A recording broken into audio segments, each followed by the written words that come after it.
Welcome, everyone, to another edition of Your Impact Attack. That's right, it is your Impact Attack. Please take it. We don't want anything to do with it, but we're here anyway. And boy, oh boy, have we got a show for you. Because, of course, the VBC is always in the house. That's right, that's Vet, and that's Brandon, and that's the chat, right? The chat is now the C. But we got a T in the house. And by that, I mean we've got Jimmy T, aka Jimmy Speedball.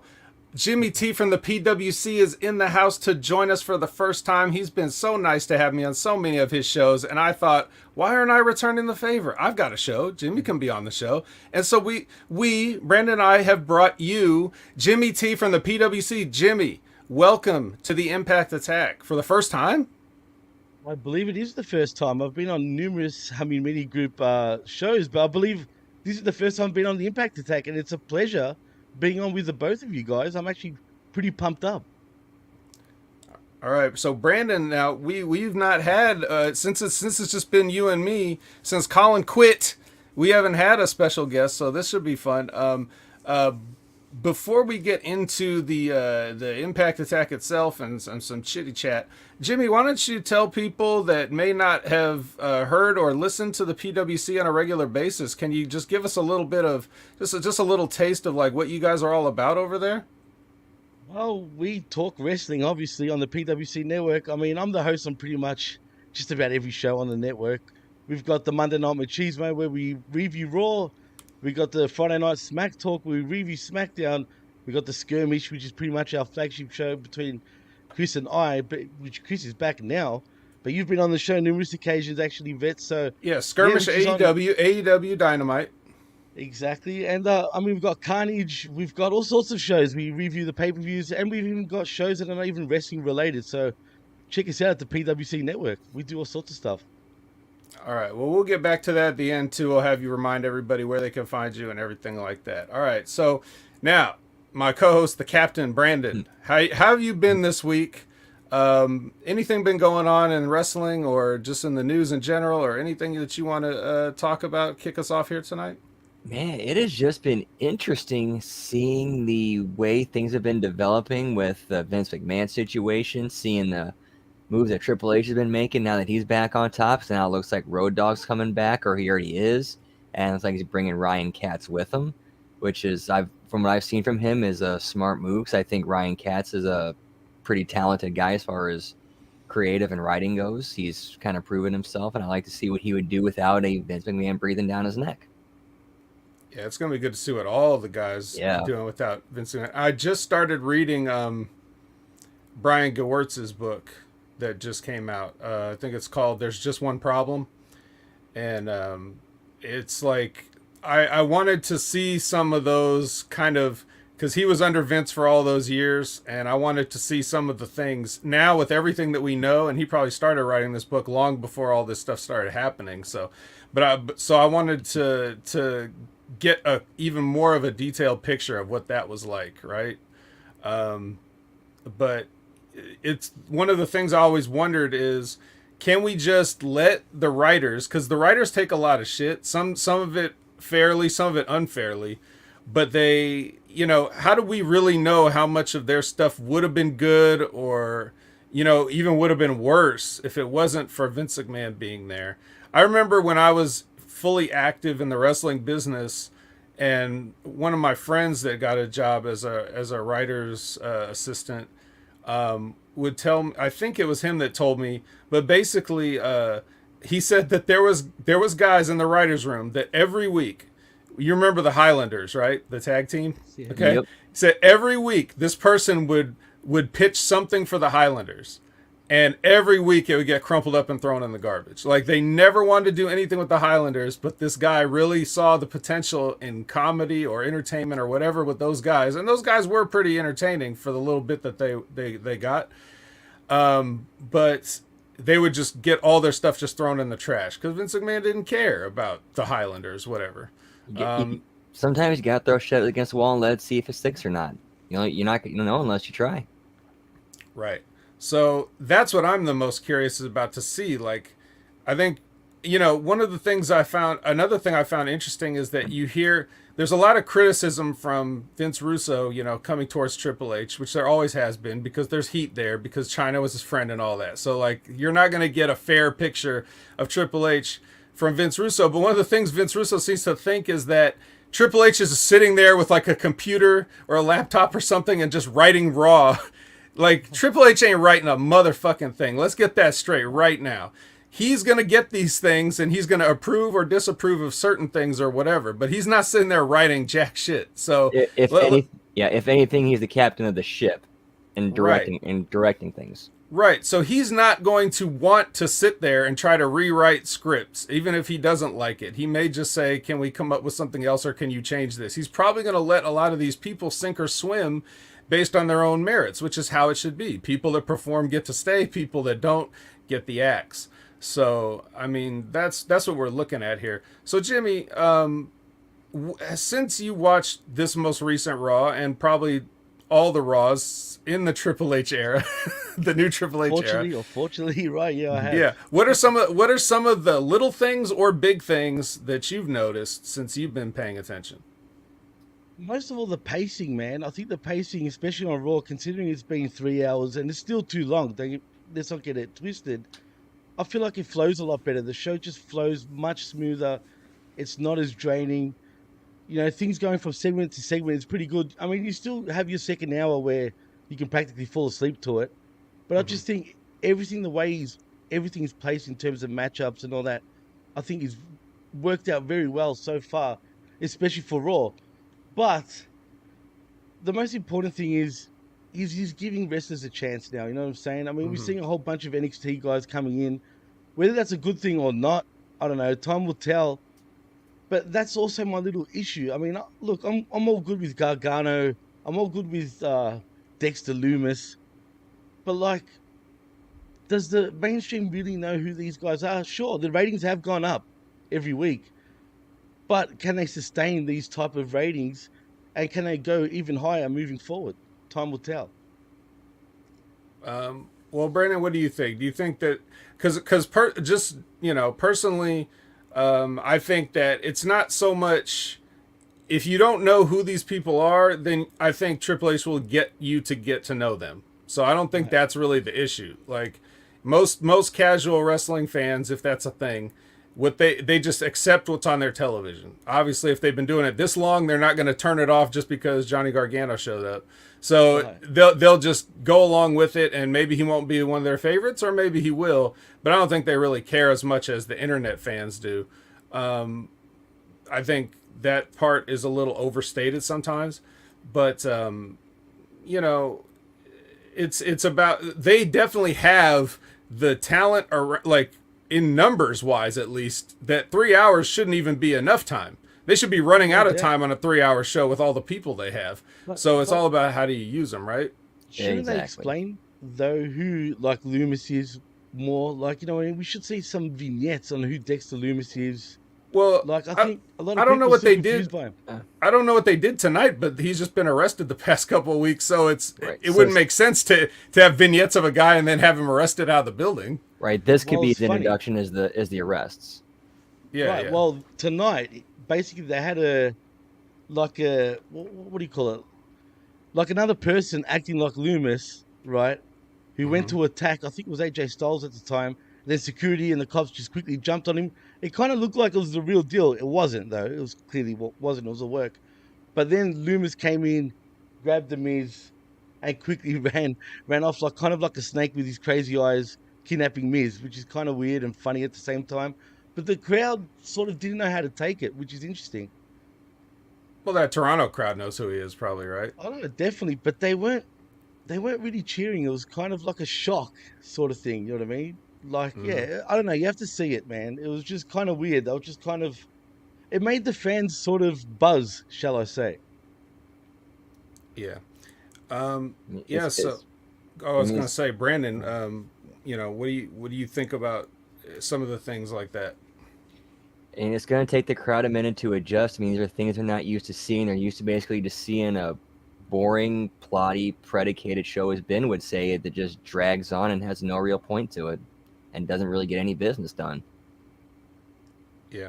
I think that there's certain people that you can get over with certain things. Some people are going to get over with a vignette. Some people are going to get over with a live promo. Some people are just going to get over with a match. Like you have a match, it's going to be one of those short matches, a squash match, a get over match, you know, and then people just see an impressive looking specimen do a couple moves, and that is their promo. That is their vignette, is their quick match, you know. And so just keeping the variety and keeping things moving. Like Jimmy said, the important thing is to keep it moving. How you doing? Keep it moving. Oh, speaking of which, when's Enzo coming back? Anyway, How you yeah. doing? So, all Hey, right. that, Well, that option is on the table. I'm all for it, just quietly.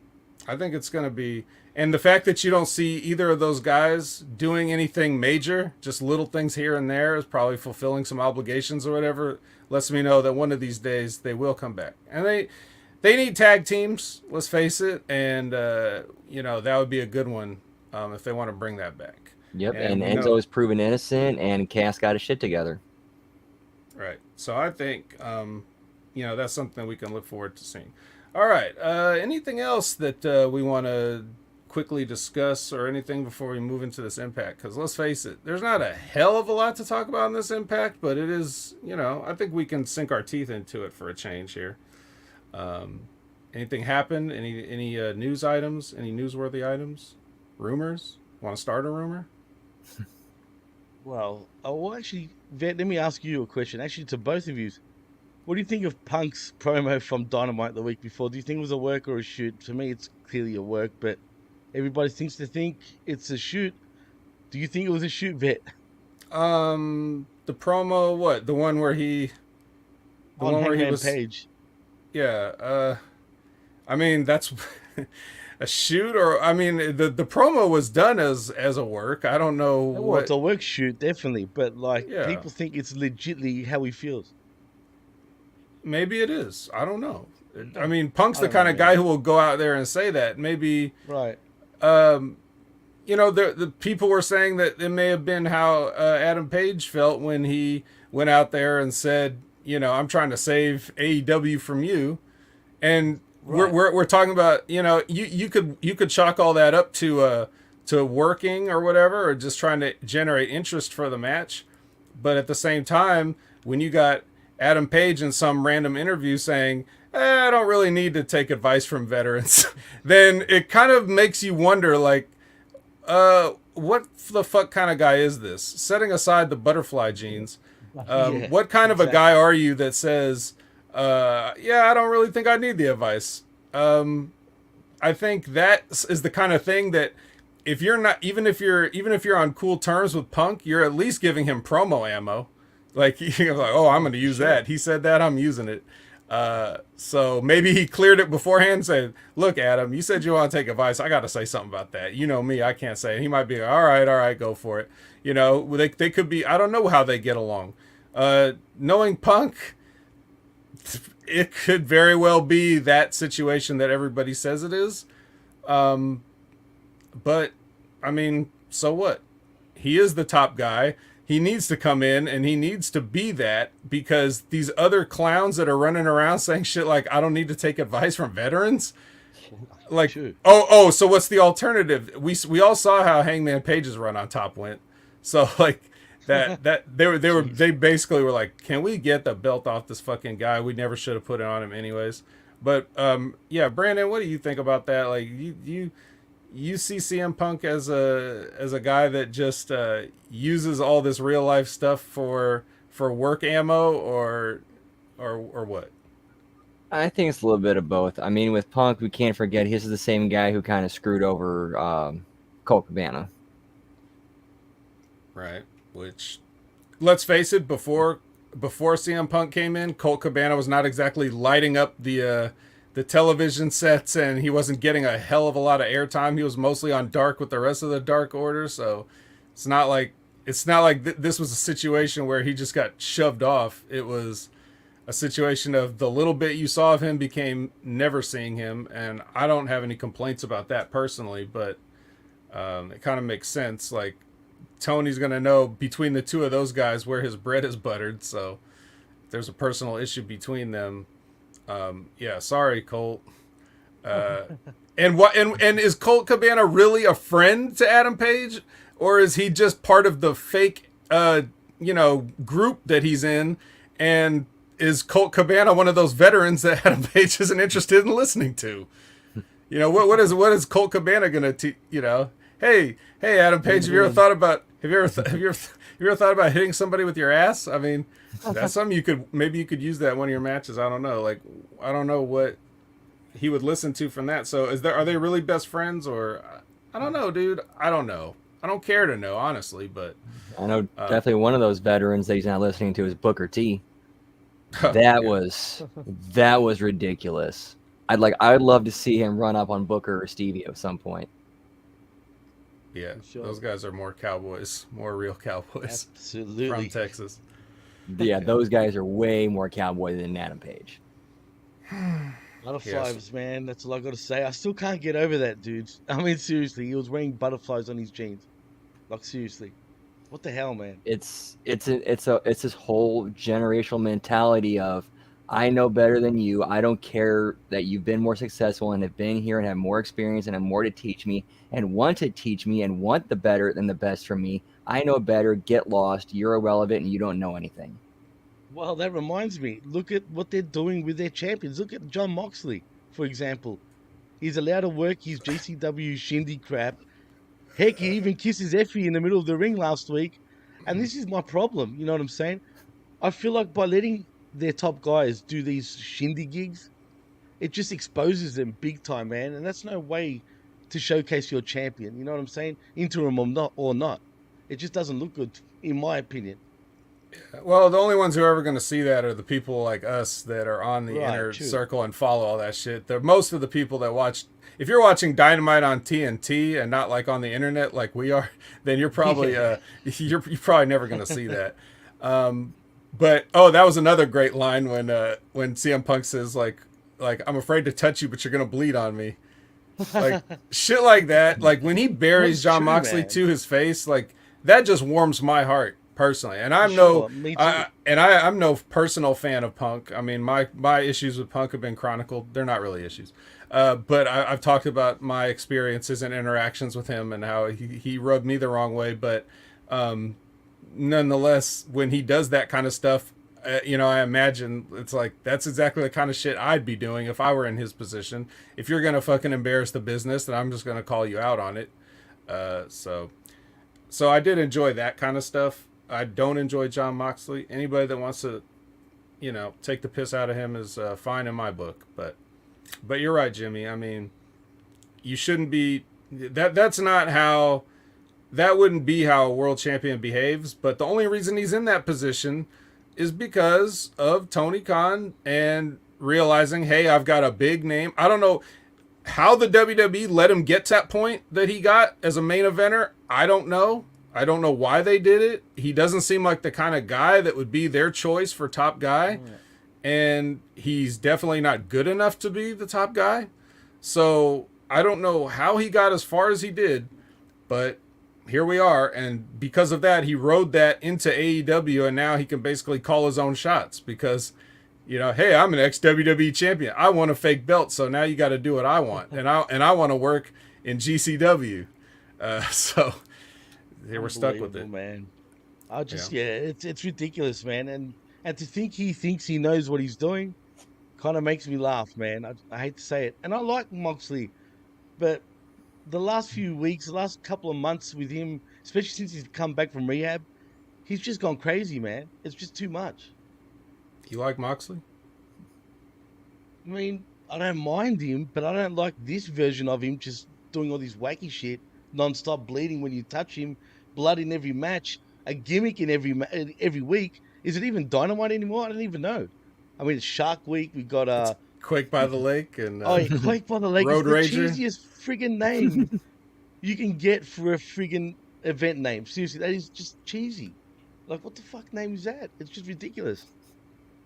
Yeah. Well, if you want to transition into cheesy, we got an episode of Impact we could talk about it. Oh, yes. Meanwhile, over in the chat, Lizbeth is saying, I'm more cowboy than Adam Page. I would agree with that. Buckshot Kid saying, I bet Page never has chew or dip in his mouth.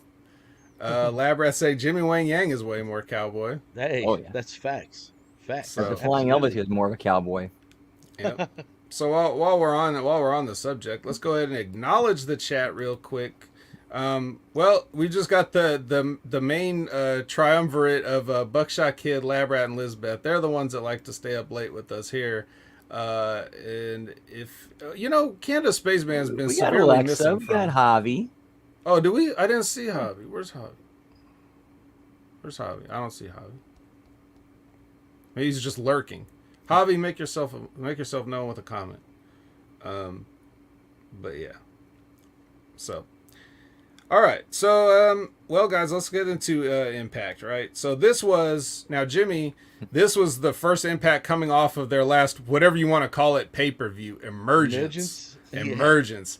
It's not a real What does that pay-per-view. even mean? What is that? It mean- Are they just emerging now? I mean, they've been around for 20 years, haven't they? I mean, Yeah, it's like the Lady of the Lake when she comes up out of the water with the Excalibur, like yeah. not from AEW, but the sword.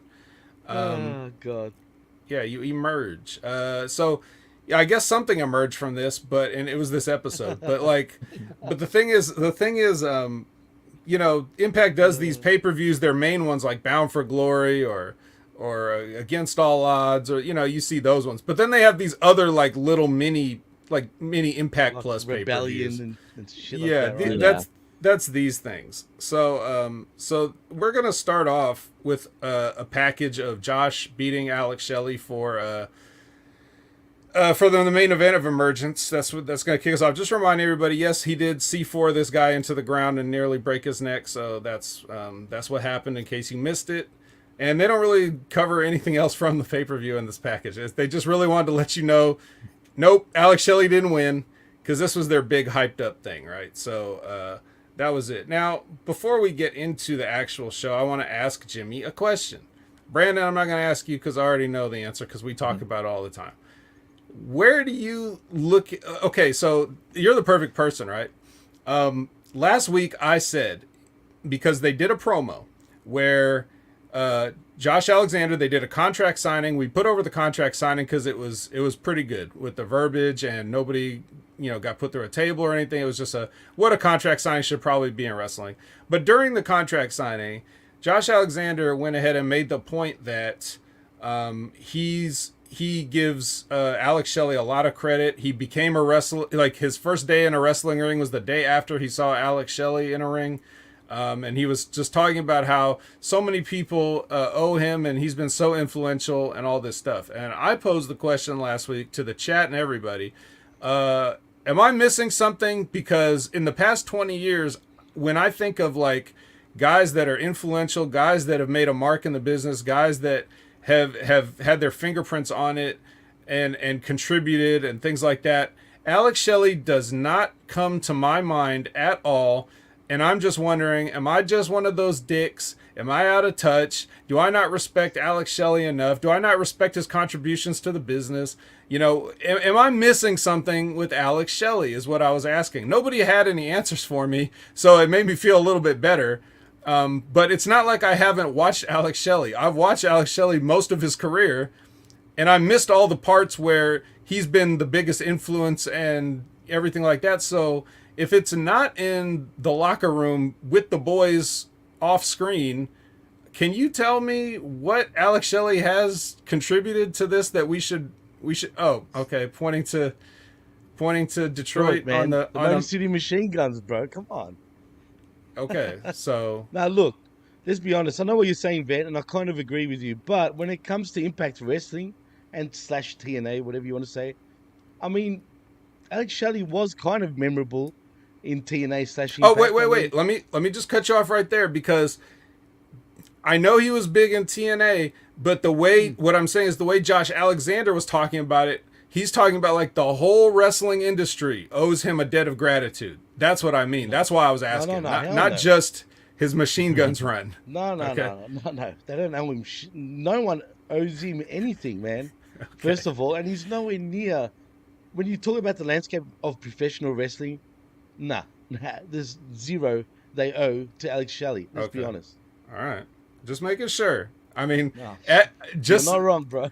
I kind of felt exactly what Josh Alexander said in his promo, which was, actually, I've always been more of a Chris Sabin guy. So, Ooh, yeah, I don't know, that dude. Yeah, I was that more of that a yeah Shelley that guy whole than a Saban guy. that whole thing was just so weird. Like he built up Shelley, like basically gave him verbal fellatio, and then turned around and said, "Well, actually, I was always more of a Saban guy." That seemed really weird, like a really odd pivot of like, because he had to try to get some heat somewhere. So I guess that was it. So they positioned Alex Shelley as being like an underdog hero who's never got a shot, and Josh Alexander, who's never really done anything bad since he's been a singles guy. Heel wise, he just kind of had to be like, oh, I'll take the heel in this point. But then the match they had was mostly Alex Shelley taking everything, and then it was all bad. But that's beside the point, because it's not going to matter anymore. We're moving on from that. That's just the package we start with. So I'd like you guys all to know that this episode of Impact is presented by Mac and Rita, starring Diane Keaton, which is in theaters now. You guys, I'm sure you're all took time out of your day and you had a nice evening out, went and saw Mac and Rita, and then you came back here to watch us on the Impact Attack. So we appreciate you doing double duty like that. Maybe you still have some popcorn left that you got to take with you, and you're munching on it right now. So it seems like. Yep. Because like what the world needed was an elderly female version of Big. Yes, that's exactly what we want. Well, it seems like they presume that like the people that watch Access TV, like that viewership seems to be the demo that are old enough to know who Diane Keaton is. So I guess maybe that's why they felt like they wanted to buy some ad space on this. But just keep that in mind. As we start with the perfect segue from a movie starring Diane Keaton, who was big in the 80s, to we get a 4-way match with Black Taurus. I wonder if he's a big fan of, like, what's that movie she was in? That one thing? The Woody Allen thing? Whatever. Black Taurus versus Laredo Kid versus Ray Orris versus Trey Miguel. Trey Miguel's behind on his entrance tag again. So Jimmy, we've got an ongoing thing where we notice, like, when Trey Miguel does that graffiti thing in his entrance, he can't keep up with the graphic, and he's always like slowly behind. So he was again.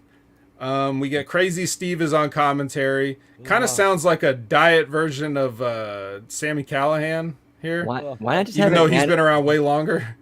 Why not just have an animated version of Trey do the thing and then cut to him on the stage? They would have to animate it. They can't afford it. It took all their budget just to do that spray paint graphic. That's a good point, Vet. Yeah. So, this is one of those matches where they do stuff at each other. Like, they do the thing where everybody jumps on everybody, and then they do the thing where everyone hits a move on the next guy, the shotgun or waterfall, whatever people like to call it. So, Taurus wins with his Hellhole driver or whatever. Brandon, do you have anything to say, or is this just your typical starting off Impact with some stuff? Starting off with some stuff, everybody get your shit in, somebody goes over, crowd goes yay. Yeah. Jimmy, it looked like to me that they said, hey, you know how everybody's been talking about that match from Ric Flair's last match with those guys? Well, we got 2 of them. And here's another 2. We just threw another 2 in there since we didn't get the other 2. So, I mean, all right, what do you got to say about this one? First of all, Black Taurus, right, was, if anyone got their shit in, it was him. I mean, he was absolutely wrecking everybody, man. And I've seen him, like, in quite a few, like, over the years in a few matchups and whatnot, but he impressed me the most tonight, man. I actually liked what he was doing for a small, big dude, because he's kind of in the middle. Like, what is he? Is he big? Is he not? But he kind of looks big, but he doesn't. You know what I mean? He's in the middle. He seems pretty strong and pretty flexible, man. But he just no-sells, man. Throughout the whole match, he's just no-selling for absolutely nobody and absolutely punishing everybody else. So I was just kind of laughing throughout this whole matchup, to be honest with you guys. Yeah, but was that him doing that, or was it the booker saying, all right, go out and no-sell everything? No, that's him, for sure. Yeah, I think it was him. All him. Right. I think, because the Black Taurus up to this point has quite been doing a lot of selling because he would never win any matches. He's here on his little excursion from AAA, I guess. I think he's in AAA, right? Or affiliated with them. No, he is. Triple Yeah, A, so he's doing his little excursion on Impact, and he's part of the Decay team and everything like that. And they would use Black Taurus as like the young boy out of all this to take the pins and do all the selling, and he's really good at all that stuff, even with that goofy mask on. You know, like I like the mask, but you just have to look at it and realize, like, yeah, it looks a little goofy if you're not used to the whole, you know, elaborate mask from Lucha Libre thing. So yeah, I think he's finally like, fuck, this win's gonna be my time. I guess my time is now. You know, he John Cena this thing. A lot of picking up guys on shoulders and doing stuff with them. So he's definitely influenced by John Cena in multiple ways here, right? I mean, he was dropping dudes on their heads too, man. At times, man, it was pretty brutal. But like, he just made me laugh throughout this matchup. That's why I said he pretty much impressed me. He has never impressed me more than he has in this matchup. He just didn't give a shit, man. Like, seriously, straight up. Yeah, and it's time. He's done giving a shit. It's time for him to go over. I'm taking this. So good for Black Taurus. We've seen him suffer for so long that we want to see him win now. Jimmy, you're coming off of not watching him for a while, so you probably only seen him do cool things. But he's been doing jobs most of the time. So I'm glad that he finally took a little bit more back for himself here. And then, this should be good. A Killer Kelly recap. This is what Killer Kelly did last week. She choked out this person. And then this was an interesting cinematic choice here. They're showing this replay, and it looks like we're watching it, but then they pull the camera back, and they show that it's a monitor, and Zicky and Swinger, and there was some other guys there watching. I think I saw Orlando Jordan was there. And then they were all watching this... they're all watching this vignette, or not vignette, the recap, and then Tasha Steelz walks up with Savannah, and she starts berating them for, watching this recap and talking about Killer Kelly, and she starts saying that, she starts putting herself over. Then Kelly walks up, interrupts her berating the guys. And then she kind of awkwardly, she challenged, eventually she ended up challenging Savannah. She was also challenging the English language, and I think she lost, but she mostly wanted to challenge Savannah Evans to a match, saying, you're in my way, I can remove you here, or I can remove you in the ring. So, Jimmy, I'll go with you first. Killer Kelly, if you will, is here in Impact. There was a lot of to-do about bringing her in. Lots of vignettes about her staying in motels, looking through peepholes, sitting by the motel pool while Marks come up to her and try to talk to her while she's thinking about something else. All very sexy, maybe. So yeah, and then she shows up and it's kind of the same weird... Kelly? Yeah, same Killer Kelly. Killer Kelly. Killer Kelly. Yeah, So now, Killer Kelly. Talk about her and talk about this vignette. First of all, I didn't mind the vignette. And second of all, I think Killer Kelly has got a lot of potential, man. I think, is she from Portugal? Is that what they said? I believe so, yes. Yep. Right, so can she actually speak proper English? I've never really heard her, do a promo. A little bit at a time, yeah. Right, well, I think she's got the look. I mean, she's definitely got the look. I mean... As far as her character, I mean, what is she? What is she? I don't know what she is. My exact thoughts, what is this? It kind of reminds me, I know it's going to sound stupid, right? But for some reason, I think of Edge when he first debuted in WWE. Sort of, right? Where, she's just doing he was doing random stuff in his vignettes and shit like that, but not exactly. But I can't really put my finger on it. And sorry that I've disappeared, because it seems like my phone is ringing, hence why I've disappeared. But yeah, I think she's got the potential. What they do with her is going to be quite interesting. And once we get to the matchup, as you'll get to, Vet, I think it was kind of impressive. I mean, I kind of like her, man. I just don't know what she is. Interesting to say that. Well, Lisbeth says Hooker Assassin is basically the character. So there's your answer. That's what she Hooker is, Assassin. Really? Not an Black Widow. yeah, not an assassin of hookers, but she is a hooker and an assassin at the same time. Like, could Oh, one of those that's things where she different. lures her prey in, like, with her looks and with her feminine wiles, and then just puts the knife to him. Yeah, She's like there's Sharon no way. Stone from what's that movie? Basic called again? Instinct. Basic Instinct. That's Well, it, if she man. comes out with an ice pick, then we'll know. Yeah. But that's the thing. You can't really do a character like that in wrestling because you're not going to show her seducing everybody. You don't, Right. you know what I mean? Like, she's already moved out of the motel, apparently, or maybe not. Maybe we'll see some more vignettes. But She at the it's, Cecil. yeah, I'm not sure exactly where she's at. I Maybe bet you she was from the Cecil Hotel. she might be at the Doubletree. I don't know. Oh. But yeah, so I had my house set on Quadruple Tree. yeah, it was interesting. Brandon, do you have anything else to add about this whole Killer Kelly mess? We need more Zicky Dice. More Zicky. I did like Zicky's little part in this. It's like when Tasha says something like, you ever, like, obviously you never watched a Tasha Steelz match, and he's like, no, but I've heard good things. Good classic vintage Zicky. So yeah. And some other comments here. Labrat says, "Why do I feel I should have $1 bills when she comes on the screen?" Interesting point. Here's why I like. Here's a big reason why I like Zicky is that he gives everything he has, no matter how small his part. Yeah. Well, he is outlandish, so I mean, he's got a lot to live up to if you name yourself that. But now we're gonna get Josh Alexander and Rich Swann just kind of hanging out, talking.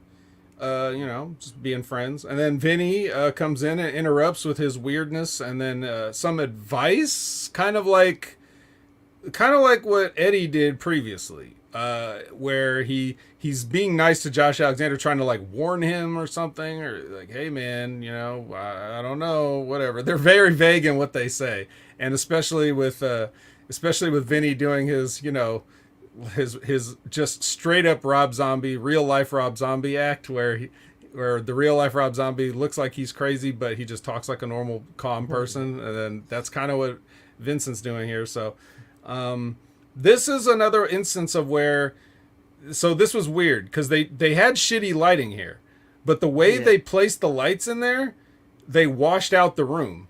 So like, there was bright lights, so you couldn't really see the lights they were using at times. Like the wall was just like glowing off the screen. Right? It was so bright you couldn't even see the lights. Yes, but they were there. Trust me, they were there, and it's just weird. Now, Jimmy, like I've gone to war with Impact over the lights. I will get them to drop those lights. Hashtag turn off the lights.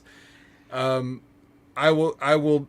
One of us is gonna back down. It's not gonna be me. They're gonna get rid of those fucking things if it's the last thing I do.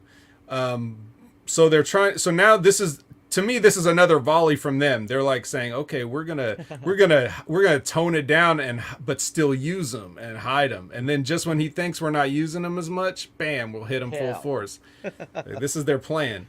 But yeah. So all right. So Brandon, this is we've seen this stuff, right? Where now Honor No More is trying to offer some weird advice to Josh Alexander. To be honest, I was more taken aback by just the horrible production of this. How could they look at that and be like, okay, let's shoot this here in what looks like some shitty back room in some like how was this acceptable? They couldn't find a better place to shoot this or put up some curtains or something. How silly. No, curtains cost too much. That's like animating a Trey Miguel. We can't just have a curtain. Hit up Hami's Tarpon Point. Might give him a discount. Hey, good point. I mean, they look like they were in some sort of lab. Mm-hmm. Like, seriously. I mean, now I get why you were doing the hashtag, turn off the lights. I hadn't been watching Impact to know what you were on about at the time, Vet. So now I totally get why you say that, because they really need to turn off the lights. It's just way too bright. Not to mention, for me, this segment felt weird, man. Mm-hmm. It looked felt very unnatural. It looked like in somebody's basement. Yeah, I mean, wherever they were, what were they doing? I mean, they just bumped into each other. I mean, Seriously, it didn't even look like a locker room. So, like, yeah, I don't know why they do that crap, Vet. You tell me. Apparently, they do this every week. Oh yeah, well this is the least of it. This is just a small instance of it because, like I said, they washed out the room. Like the color scheme you don't really see it as much. It just looks weirdly bright. But there'll be other times where you'll see like it'll be completely dark and then they've just got this light sitting on the floor. But that's for later. I guess we'll just move on from this unless Jimmy, you have anything to add about the promo. You said it was weird, but I felt the promo was weird, man. I mean, Rich Swan, I can't take seriously. I just can't, man. And Josh Alexander, why does he talk so low, man? Like, I don't believe what he's saying. Like, he's just talking. His mouth is moving, but I'm not really hearing what he's saying because he's just there. He's just talking and saying nothing really. You know, and then Vinny just walks in like a tripper. I mean, bring back the kingdom, why don't we? I mean, why not? You know what I mean? We've got Matt Taven over there. Why not bring him back? But yeah, this is just weird. I didn't really like this segment. I didn't really care about the segment. It was too bright. I didn't even know where they were. They looked like they were in some sort of lab. But and the lights are just way too bright. And I want to also say, the one thing that TNA / Impact has always annoyed me with is their audio. And I'm not talking about really their like the commentary or anything like that. It's more the ring. The ring distracts me so much, man. Every time, all I'm hearing is poof, poof, poof, poof. Every time they're stomping, you just hear the ring and it just overdoes everything to the point where it distracts me, man. And that's all I'm hearing. So I'm not even paying attention to the match. All I'm hearing is bish, bish, bish, bish. Like, it just drives me nuts, man. okay, well, hashtag turn off the mics then. Yes. Yeah, so Lab Rat saying they're trolling Vet now. They're turning on all the lights. Elizabeth saying they'll buy them next year on Prime Day.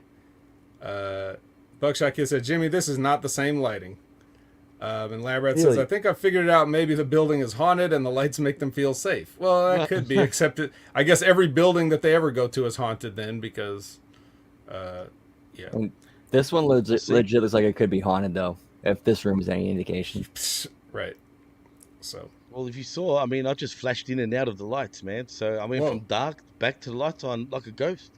I wasn't scared though, so I don't need to set Neither up was any extra RGB like floodlights or anything like that. All right, so next we get Black Christian with Vinny versus Heath, and in this match it doesn't go very long. Heath wins, and then Honor No More immediately comes out, surround Heath, start beating him up, and then Fat Eddie tells PCO, "You do it," whatever it means. He says, "You do it." And then Heath hits a wake up call on Tan Oni Lorcan and escapes. So like we had a chance to really just beat the fuck out of Heath Slater, and we didn't do it. We failed. We failed in a 5-6-on-1 situation. So Jimmy, we've been seeing Heath come in, and he hits his finisher on a random member of Honor No More every time, and then just runs up in the crowd and goes, "Yeah, baby," and then they just move on like that's. And then I guess he goes to the back and sits around all day till they're done doing the tapings, and nobody beats him up there. But Not at all. yeah, so that's what we've been getting, and finally they get a chance to get their hands on him, and this happens. So your assessment of this situation? First of all, I couldn't help but think about Eddie Edwards. First of all, being Fat Eddie. Second of all, why is he part of Honor No More when he hasn't been part of Ring of Honor for how many years now? I mean, seriously. Honor No More for him was a long time ago. Maybe they should change the name or should make a stable to, Eat No More. Because, man, he's literally, he's packing on the pounds, no pun intended. And I mean, seriously, I used to be an Eddie Edwards fan, but now I'm just so over him, man. But now he's Can we too just fat. on already? You can't be a He's fan way of a too guy fat, that Maybe fat. Maybe he's eating for Matt Taven, too. He probably is. Well, so I can't wait to talk about him soon, but we'll get to that. And on that note, Lab Rat asked earlier, do you think the reason Fat Eddie doesn't trust PCO is because he ate his sandwich? It could Quite be. possibly. Yeah, And absolutely. And then Buckshot Kid responded, Fat Eddie is jealous that PCO at his age has a better body. Yeah. And we haven't even seen Alicia lately, and she was getting skinnier and skinnier as her husband was eating all of the food, and she may have just died now. She may have just withered away and died of starvation at this point because we haven't seen her. Oh, Or maybe he ate her. Yeah, maybe he maybe. ate her. It wouldn't have been much of a meal though. I would have thought maybe he'd pick his teeth with her, but not actually eat her. Oh, Jesus Christ, Poor man. He Lish. used to be, I mean, he used to be jacked, dude. Mhm. Like seriously, what happened to him? Well, he What's started he hanging been out with Tommy Dreamer, and then that was the end of that. So Oh, yeah, so the gimmick, the reason why he's associated with them is because it was supposed to be a big swerve and a big turn that he joined the Ring of Honor Invaders, because he was on Impact side and then he went back there. Like that's, this whole thing. Look, come on. I'm not going to try to catch you up on every storyline that they've done here, but this shit was stupid. It was stupid when they started. It's been stupid since they've been doing it. Brandon, you can tell them how stupid it is because we have to see this every week of them treading water with. They already ran out of ideas 2 weeks in to the invasion, and we're in month, 3, 4, 5 of this Honor No More shit? I want to believe they might have had something else, a much more different idea planned, and then Tony Khan jumping in kind of screwed everything up. Remember, they actually had Kari Selkin actually on the air and with this angle they too. did. I remember that. Well, maybe, but I don't know what they ever could have done. I mean, it's still Impact and it's still their creative team, so. Yeah, because they were also airing like Ring of Honor Dirty Laundry on Impact there. Oh. Fuck. I don't know how you boys do this every week. I'm not gonna lie. I mean, seriously, this show, man. Sometimes too bad. Sometimes Well, it's a struggle. No, but that's what Jimmy, that's what bothers me. It's not that bad. And with a few tweaks, it could start turning to good. And that's what I'm trying to get across here, because yeah, I make jokes about Eddie being fat and whatever. Not that him wearing a shirt or not's going to change the fortune of the company or anything, but the point is, like, there's so many little tweaks, and there's so many things that they do get pretty good. It's like they're right there, and they could be like everybody's underground favorite, They could be like a quality version of what ECW was back in the mid 90s, where it was like, for the hardcore fans or the people that could even get that station, if you knew, you knew, and it was your favorite little underground thing. This could be that, but actually good, with real talented guys, and they just get this close and just fuck it up somehow a lot of the time. The Adult Swim of wrestling. Yeah, the Adult Swim of wrestling. Absolutely. But to be fair to Impact, I mean, I feel like they are sort of getting a little bit of momentum as we go. Like, I mean, more fans are buying tickets. They're actually starting to sell out like places. Sure, they're not big, but it doesn't matter. They're still selling them out. And I mean, let's be honest. I mean, would you call them the third biggest North American company right now? I mean, you can argue that. I don't know. GCW doesn't tour, do they? Oh, well, GCW is definitely the biggest indie promotion in North America, or even. But they don't go outside their little No, I don't pocket, think right? they do. No, absolutely Yeah. not. I don't think so. I could be wrong, but as far as I know, I don't think they do. Yeah, that would tell if they came out to the West Coast or see how they do. Maybe they have, and I don't follow them, so I don't really know. But yeah, Right. but they don't have like a weekly show, I don't think so. No. Whatever. But yeah, I mean, Impact should be a big North American promotion, or it should have a little more traction than it does anyway. But just like you think about you not watching it for however long, then you tune in for this one episode, you probably saw a lot of things that you were like, yeah, I could miss this. Like there's not a lot of must-see appointment television with these guys. Like, No, you're right. But to be fair, like, I have been sort of keeping up with it. Like, I know what's been going on without having to watch it. right. But going from the days of watching TNA when it first started and stuff like that, especially around 05, 06 time, and then moving forward, say, to when Hogan came in, Bischoff, your Dixie era, the production's gone backwards since then. Yep. And that's what really takes me out of the product now, because I wanted to think of Impact Wrestling. There goes the lights again, just quietly. Yeah, we took you out of the product, Jimmy. Exactly. But, I just wanted to steadily get better in every sense. You know what I mean? Maybe one day we can go back to what it used to be. And speaking of Vince Russo earlier, we are on channelattitude.com. But I wanted to bring up, think about it, when Vince Russo was actually the head writer, they were getting like 1.8, even up to 2, I think their highest at some stage. And AEW only wishes they got those sort of numbers. So who knows, man? From '07 to '09, they were turning a profit, and it was when Hogan and Wow, Bischoff they were? came. Yep, So Jared. they did turn a profit during the Hogan Bischoff era. Before then, right before then, it was when Okay, all right. is when they came in that it all went to shit. All right, I was gonna say, because if they turned a profit during the Hogan Bischoff era, then what the hell? I mean, no one's really screaming about that. Everyone wants to blame them for killing, Impact how we knew it. But really, it was all Dixie, in my opinion. I don't care what anyone says. Well, she certainly didn't help, but I think, that's one of the things Tony Khan doesn't have to worry about, because Tony Khan would have been the Dixie in this situation. For So if somebody that had known what they were doing had come in, started a company or whatever, and then he came in, and then it may have gone down a little bit, or he could have killed their momentum, whatever. So, but the thing he understands is, like, it's all got to be me. That's why it's always about me, me, me, me, me.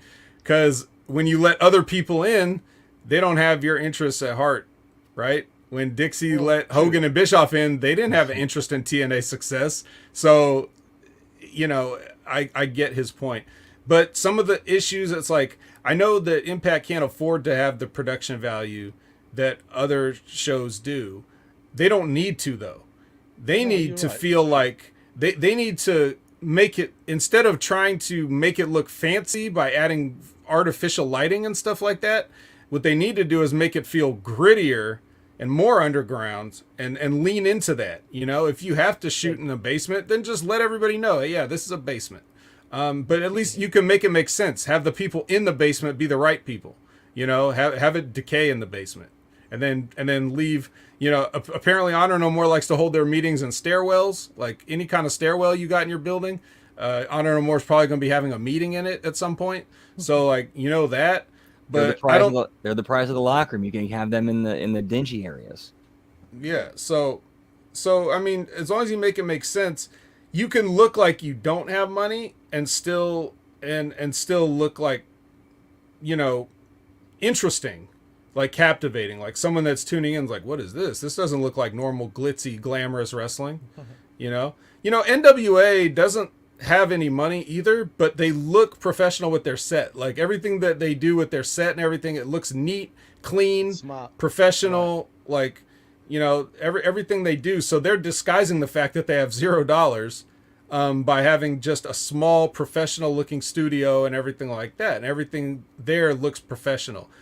Impact can do the same thing, but they just have that slightly gritty underground aspect. They don't need to add things to try to compete. You can't compete. Don't try to compete. Just be your own different thing. Take ECW to new heights is basically what I'm trying to say. And that doesn't mean, turning everything into a gimmick match like it's all John Moxley matches. But careful, Vet.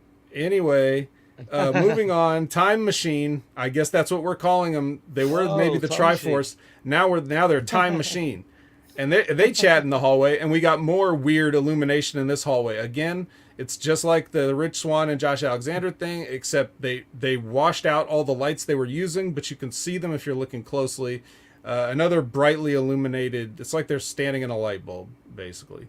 But I don't really have much to add about what they were talking about. What about you, Jimmy? Anything to add about Time Machine? All I got was pretty much Shelley bragging about how he took both teams to heights never higher in their careers. You know what I'm saying? I mean, if anything, Sabin and Kushida should just turn on Shelley and form their own, instead of time splitters, we can call them time stoppers. You know what I mean? I mean, why not? Or hashtag light zone. I don't fucking know. But something like that, but big deal. I mean, I loved Shelley and Kushida. I didn't really care about the Motor City Machine Guns. But whatever, Time Machine it is. I mean, why not, right? Yeah, why not, Brandon? Oddly, for those guys, it works. I don't know how. I don't know why. It just works for them. All right. Well, let's go back to Honor No More. Speaking of what's not working, in a stairwell, as usual, like I foreshadowed, they're in the stairs. They're trying to figure out how they fucked that up earlier. And then the guy with the backwards hat and the wife, and tall Ace Austin with Mickey Mouse gloves barge in on Scott D'Amore. And somehow they end up with a match next week where if Carl Anderson beats Tanoni Lorcan, then Maria is banned from ringside during whatever eventual title shot that the OGK gets, if they ever get one. So, so before we even make a title match, we're going to make a match with stipulations on a manager. Mm-hmm. That's what you do. Make it make sense. What, Brandon? You want them to make sense? Explain. Yeah. Explain what sense is. No, and this is another thing where it's like, just like these look like some of like the shitty venues I've wrestled at. This is where they shoot some of these things. Oh boy. These are more of the lights, by the way. Now you're getting more of a picture of what.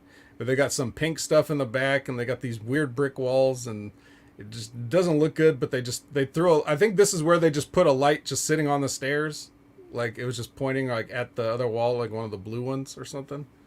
All right, go ahead, It was Jimmy. reflecting off that, like just going boing boing. Mm-hmm. Well, first of all, what I took from this segment, can someone tell Matt Taven to stop talking? Seriously. Just tell him stop. I mean, his promos are so bad. And honestly, I used to say this guy's got a lot of talent. I mean, he's got the look, right? Oh, I heard you at Jargo talking about how Matt Taven is so underrated and he should. Well, he's got potential, but once he opens his mouth, like that's all I got to say, man. He looked. I mean, he can't act even. Wait, did I just get MIA? A little, You guys hear me? a little stuttery here. We're waiting for the catch up. Okay, I think we're all right. The phone's out again.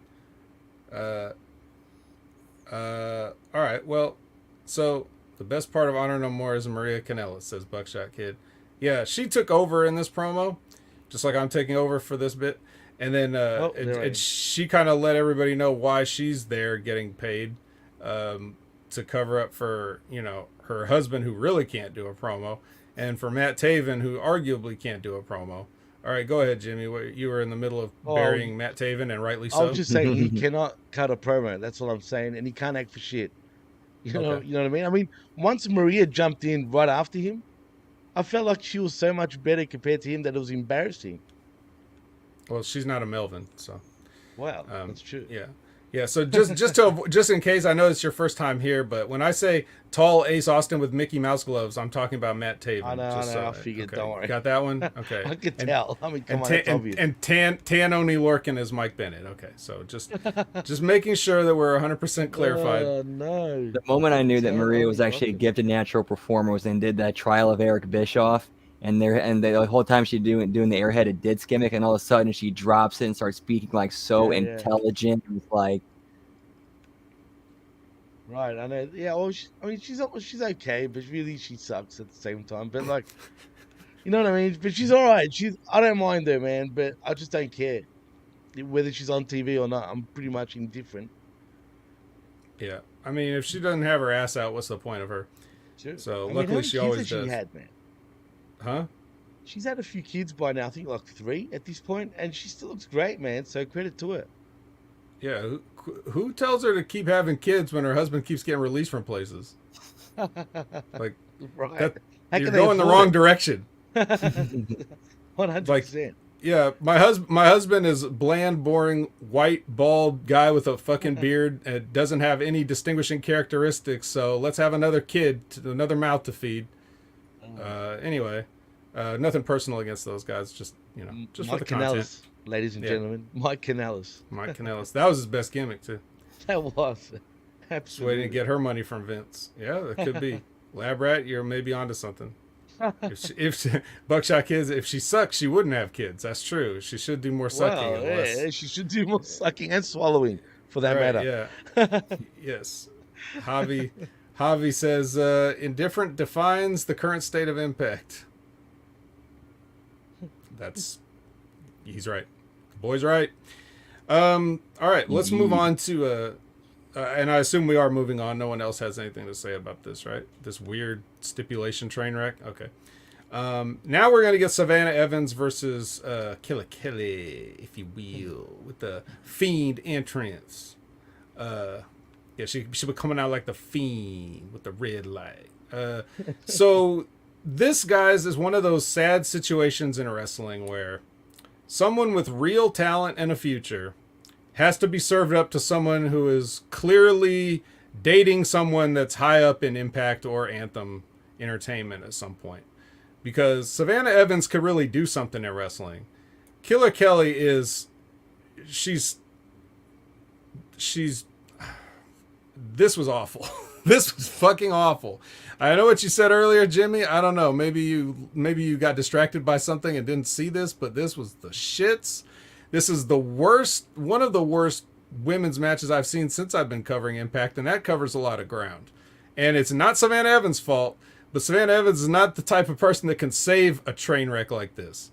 So, yeah, I felt bad because, you know, well, just like I said, I already said it. I don't need to repeat it. That's why I felt bad. I felt bad because Savannah Evans is good, and she has to try to do something with this.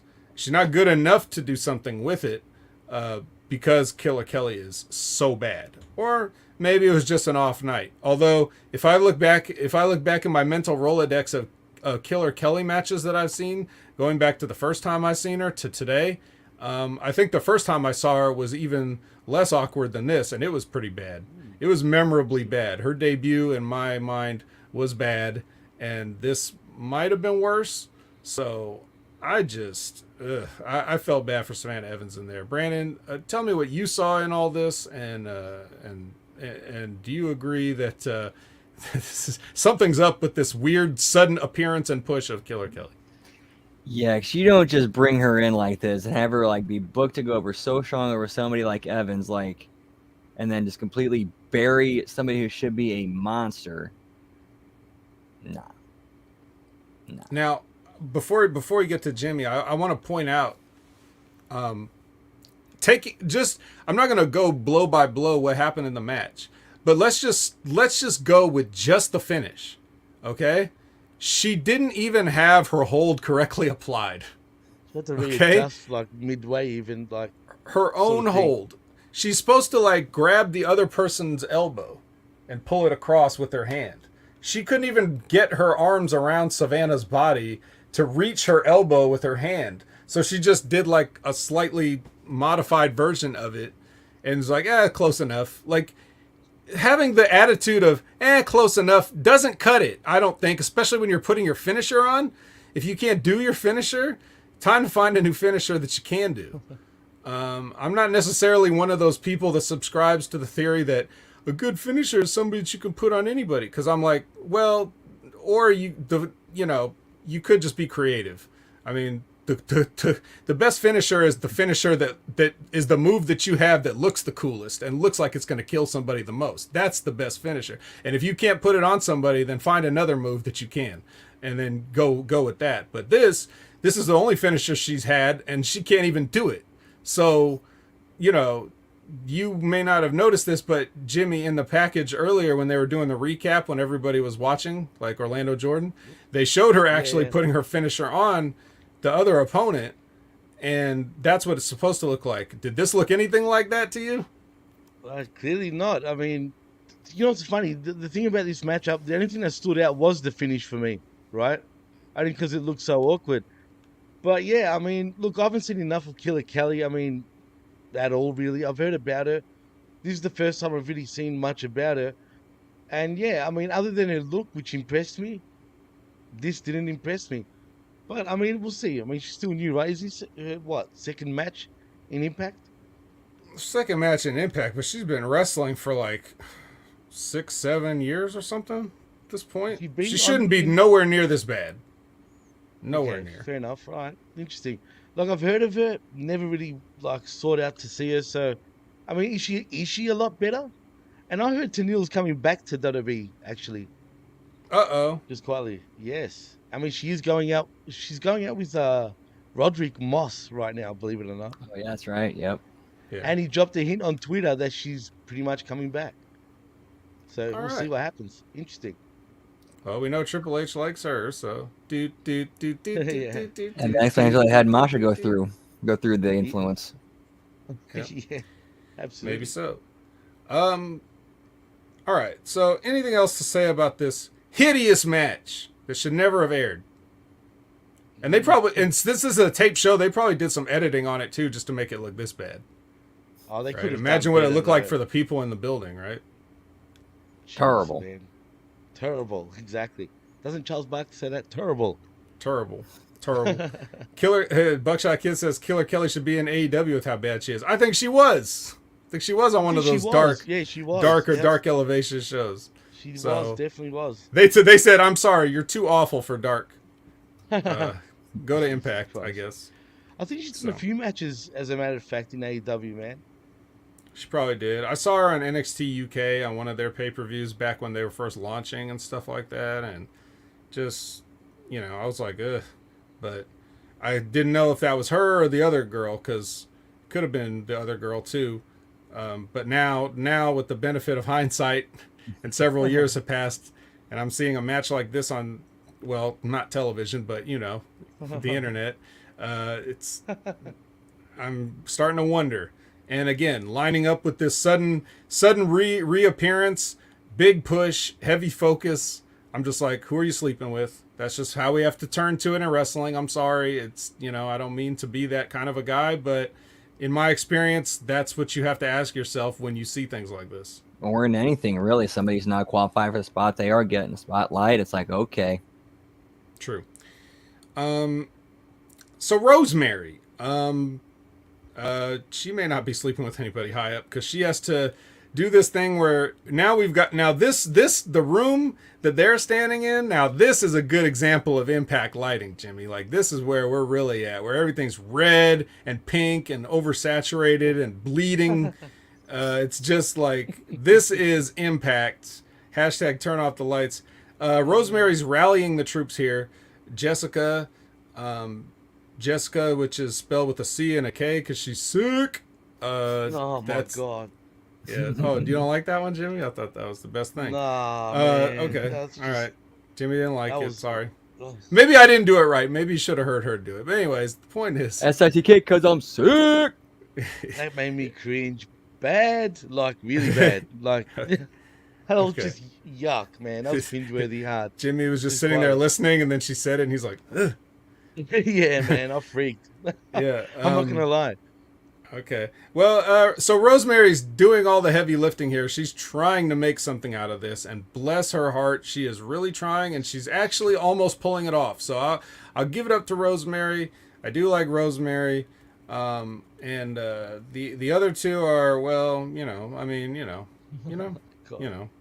So Jessica Taya mostly really- just stood there this whole time. Did she even say one single thing? I don't even remember. I think she might have had like a little like one-on-one silent conversation, like they were like she was talking with Jessica, but the mic didn't pick it up. Right, and then she's like, "Hey," or I'm talking about she being pronouns pal, she being Rosemary. Well, she likes to cut them off. That's the gimmick, Jimmy. They're like Taya and Jessica want to be girly, and Rosemary's trying to make it dark. They're basic white girls. Like let's go get mimosas and shit. Mhm. Yo, what the hell is this shit, man? Sorry. I'm sorry. What the? So we got a... I don't know what the hell to call this. That's why the lights are out again for me. Because seriously, this is ridiculous. Who is Jessica? This is the first time I've seen her. Can anyone explain to me what is she? She's a Jessica Havoc. Big woman. Jessica Havoc, right. And what's her history, man? Well, she was in Decay, and And now that's about she's it? this. I want to say That's this is sick. not her first time in Impact either. No, Jessica Havoc's been around for a while. Well, she I was don't in remember where Decay, she first so- showed up, but yeah, she had a different. She had like a monster killer type gimmick. She'd wear like a gas mask out, and like she was fully into the whole demon Decay stuff.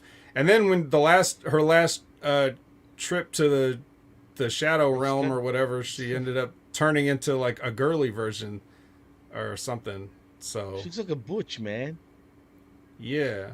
Well, that was before, like, the Mohawk deal was supposed to be, you know, when she was doing a badass, you know, evil, satanic, demonic, Cool. road warrior, Mad Max, that kind of thing.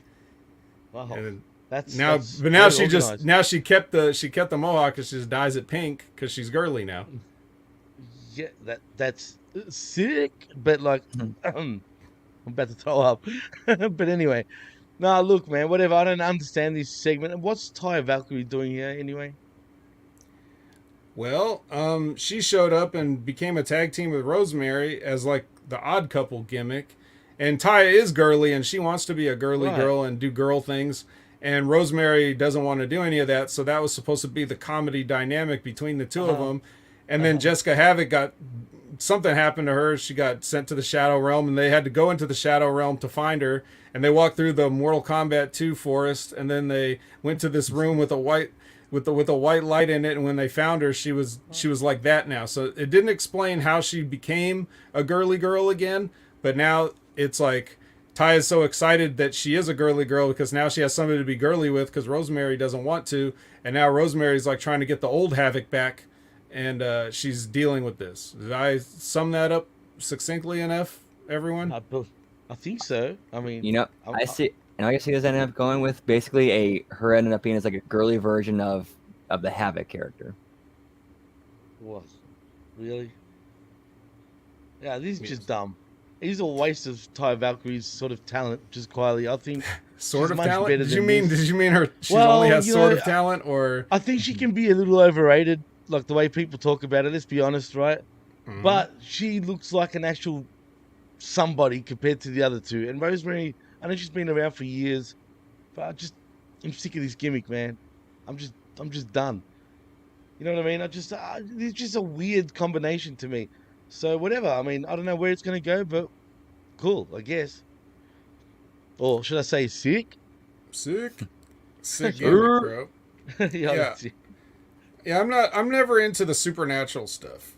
I don't mind if you have a gimmick that's supernaturally based or like you're influenced by it. Maybe it inspires your look or your music or your gear or whatever. Right. But when you actually act like you're traveling through dimensions and stuff, I'm done with this. You know what I mean? That's where I just write it off. So even though I like Rosemary, you know, this kind of stuff is always just like I just have to accept it. I don't like it. Meanwhile, just a quick update. Killer Kelly made her debut in October 2016. So I was almost exactly right. I said like 6-7 years. That was about 6 years. It'll be 6 years in October. So she's Killer been Kelly. around. And she's allegedly married to some guy named Alexander James. Oh, Who Shout Wikipedia tells me is best known for his tenures with Combat Zone Wrestling, Westside Extreme Wrestling, and recently New Japan Strong. wow. Never heard of him. So and maybe he's got an office job at Or maybe. at Anthem. Like maybe he answers phones or something there, but that's not Yeah, high enough possibly. for her to get this kind of a push. Yeah. What's this? I missed the story of Taya, John E, and Rosemary. Did I? Oh, yeah, I wouldn't. Oh, I wouldn't say I Swinger? was missing it, Buckshot Kid. The whole Wrestle House, the wedding, Oh Johnny yeah, I getting remember that. I shot. remember that. Right. I do remember that. That was silly again. That was Yeah. ridiculous. That crap. And why is Johnny Swinger still on TV? Oh, thank you. God, Seriously, why? I get beat up every week because I don't like Johnny Swinger's stupid shit and his Swinger's Palace and the fucking Wrestle House, and everybody else loves Wrestle House and thinks that I'm the odd man out. So I need some backup here, Jimmy. Can you explain why this shit's so corny and horrible? I don't get it, man. I remember Swinger from back in the day in ECW and WCW, and even then he wasn't that crash. But this now, like, come on, man. Like, seriously, I think Disco, Glenn Gilberti was more entertaining than Swinger at this point. But yeah, whatever. Well, I don't really care for any of these guys right now. And let's just move on, Ben, because this is ridiculous. They both Well- need a session in the dungeon, Daddy. Oh, there you have it, Jeez. guys. Whatever. That's your review from Jimmy T, and I couldn't agree more. I'm sorry, man. But having Yeah. not watched Impact for quite a while, even though I know what's been going on and stuff, this is just Yeah, I don't know. Man. It's one thing to read it; it's another thing to see it. Right. It's crazy. So we had a recap of Masha Slamovich delivering the death warrant to Jordan Grace at Emergence. Now, Jimmy, if you don't die from choking on your water there, let me explain that. So Masha Slamovich has been giving people 8 glossy black and white 8x10 photos of themselves with red stuff smeared on it to cross them out and let them know they're next. Yuck. What stuff are we talking about, Pete? It's red stuff. It could be lipstick. It could be paint. It could be some raspberries from catering that she smushed and smeared across it. Like, there's a lot of things it could be. But what we do know is what they signify, which means that you're fucking dead. Everybody that Masha Slamovich has wrestled has died. There is no two ways about it. No one's here anymore. Tennille's not here anymore. She's dead. She's not coming back to WWE because she's dead.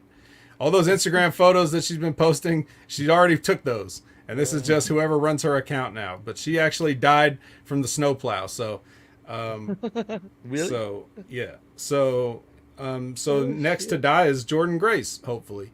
Hopefully. God, Lord, please. Yeah. Kill her now. But before she dies, she's got this backstage interview to do. She's with Gia, and no music underneath this. It's interrupted by Vexed, which is the team of Chelsea Green and Deonna Purrazzo, who are now best friends and a tag team champions. And they come in to start talking some shit to Jordan Grace. But then Mia Yim comes in and she's like, hey, I want to talk some shit. And then she ends up challenging them for the tag belts. And in true heel fashion, they accept and walk away. So, okay. There you go. Brandon, this is, Chelsea was here. Chelsea looking good as always. I thought it was interesting that they're keeping the heat between Mia and Jordan going. So it looks like there might be something playing off on that next week. Probably they're just doing that to maybe just keep a little bit of extra hook and intrigue in that tag title match. And just that Ren and Stimpy as an insult, really? Yeah, how relevant. Yeah. How quite relevant to throw a Ren and Stimpy in Stimpy. 2022, because you all know that reboot Ren and Stimpy that's coming out and that Ren and Stimpy movie that just came out, like, you know, all that stuff, right? Oh no. Well, Okay. to be fair, I'm pretty sure 99% of the people who are watching the show are millennials who would recognize Ren and Stimpy, but still. Yeah, if you are watching it. Jimmy, Ren and Stimpy. Good show back in the day. Huh. I will say that. I didn't mind it back in the day. Not so much now. But as far as this segment goes, I was surprised to see Deonna Purrazzo and Chelsea Green together. I mean, what's going on here? Because, like I said, I haven't been watching. So I was kind of surprised there. And another thing that I took from this, how tall is Mia Yim compared to all 3 of these women? She towered everybody, dude. I mean, what the hell? She was huge. Like, huge, literally. Yeah. And Jordan Grace, get her off. I can't stand her. I don't care how she looks. I don't care if she's a whatever, man. I just don't like her. I don't like her as a person. I can't stand her Twitter game. I just can't stand her. I can't stand her husband even. I don't know who's taller, her or Gresham. I don't know, man. I mean, it's a close one, but either way, get her off, man. I don't care how talented she is. She's not good looking. Anyway. I'm gonna say some bad things that I shouldn't say, but Chelsea Green and Deonna Purrazzo are way better than this shit, man. Well, unfortunately, we don't have a lot of choices here. You know what? A feud or a program between Jordan Grace and the Beautiful People back in the day probably would have been pretty interesting. Well, absolutely, for sure. Yeah, well, it would have. It's unfortunate because back then they wouldn't have known who Jeff Lane was, so they couldn't call her that. Yeah. Shout out to Jeff Lane. Shout out to Jeff Lane. Whoop whoop. Yeah. Yeah. So Mia Yim's probably what? She's probably like 5'8", 5'9", whatever. 5'8". But all these people are very short. Man, it was short in there, bro. She looked like it was 6. She looked like she was 6'3" though when she walked in. She really did. I freaked out. I'm like, she ain't taller than me. Like, I'm thinking to myself, no way. But they got to be short as, man. I mean, shit.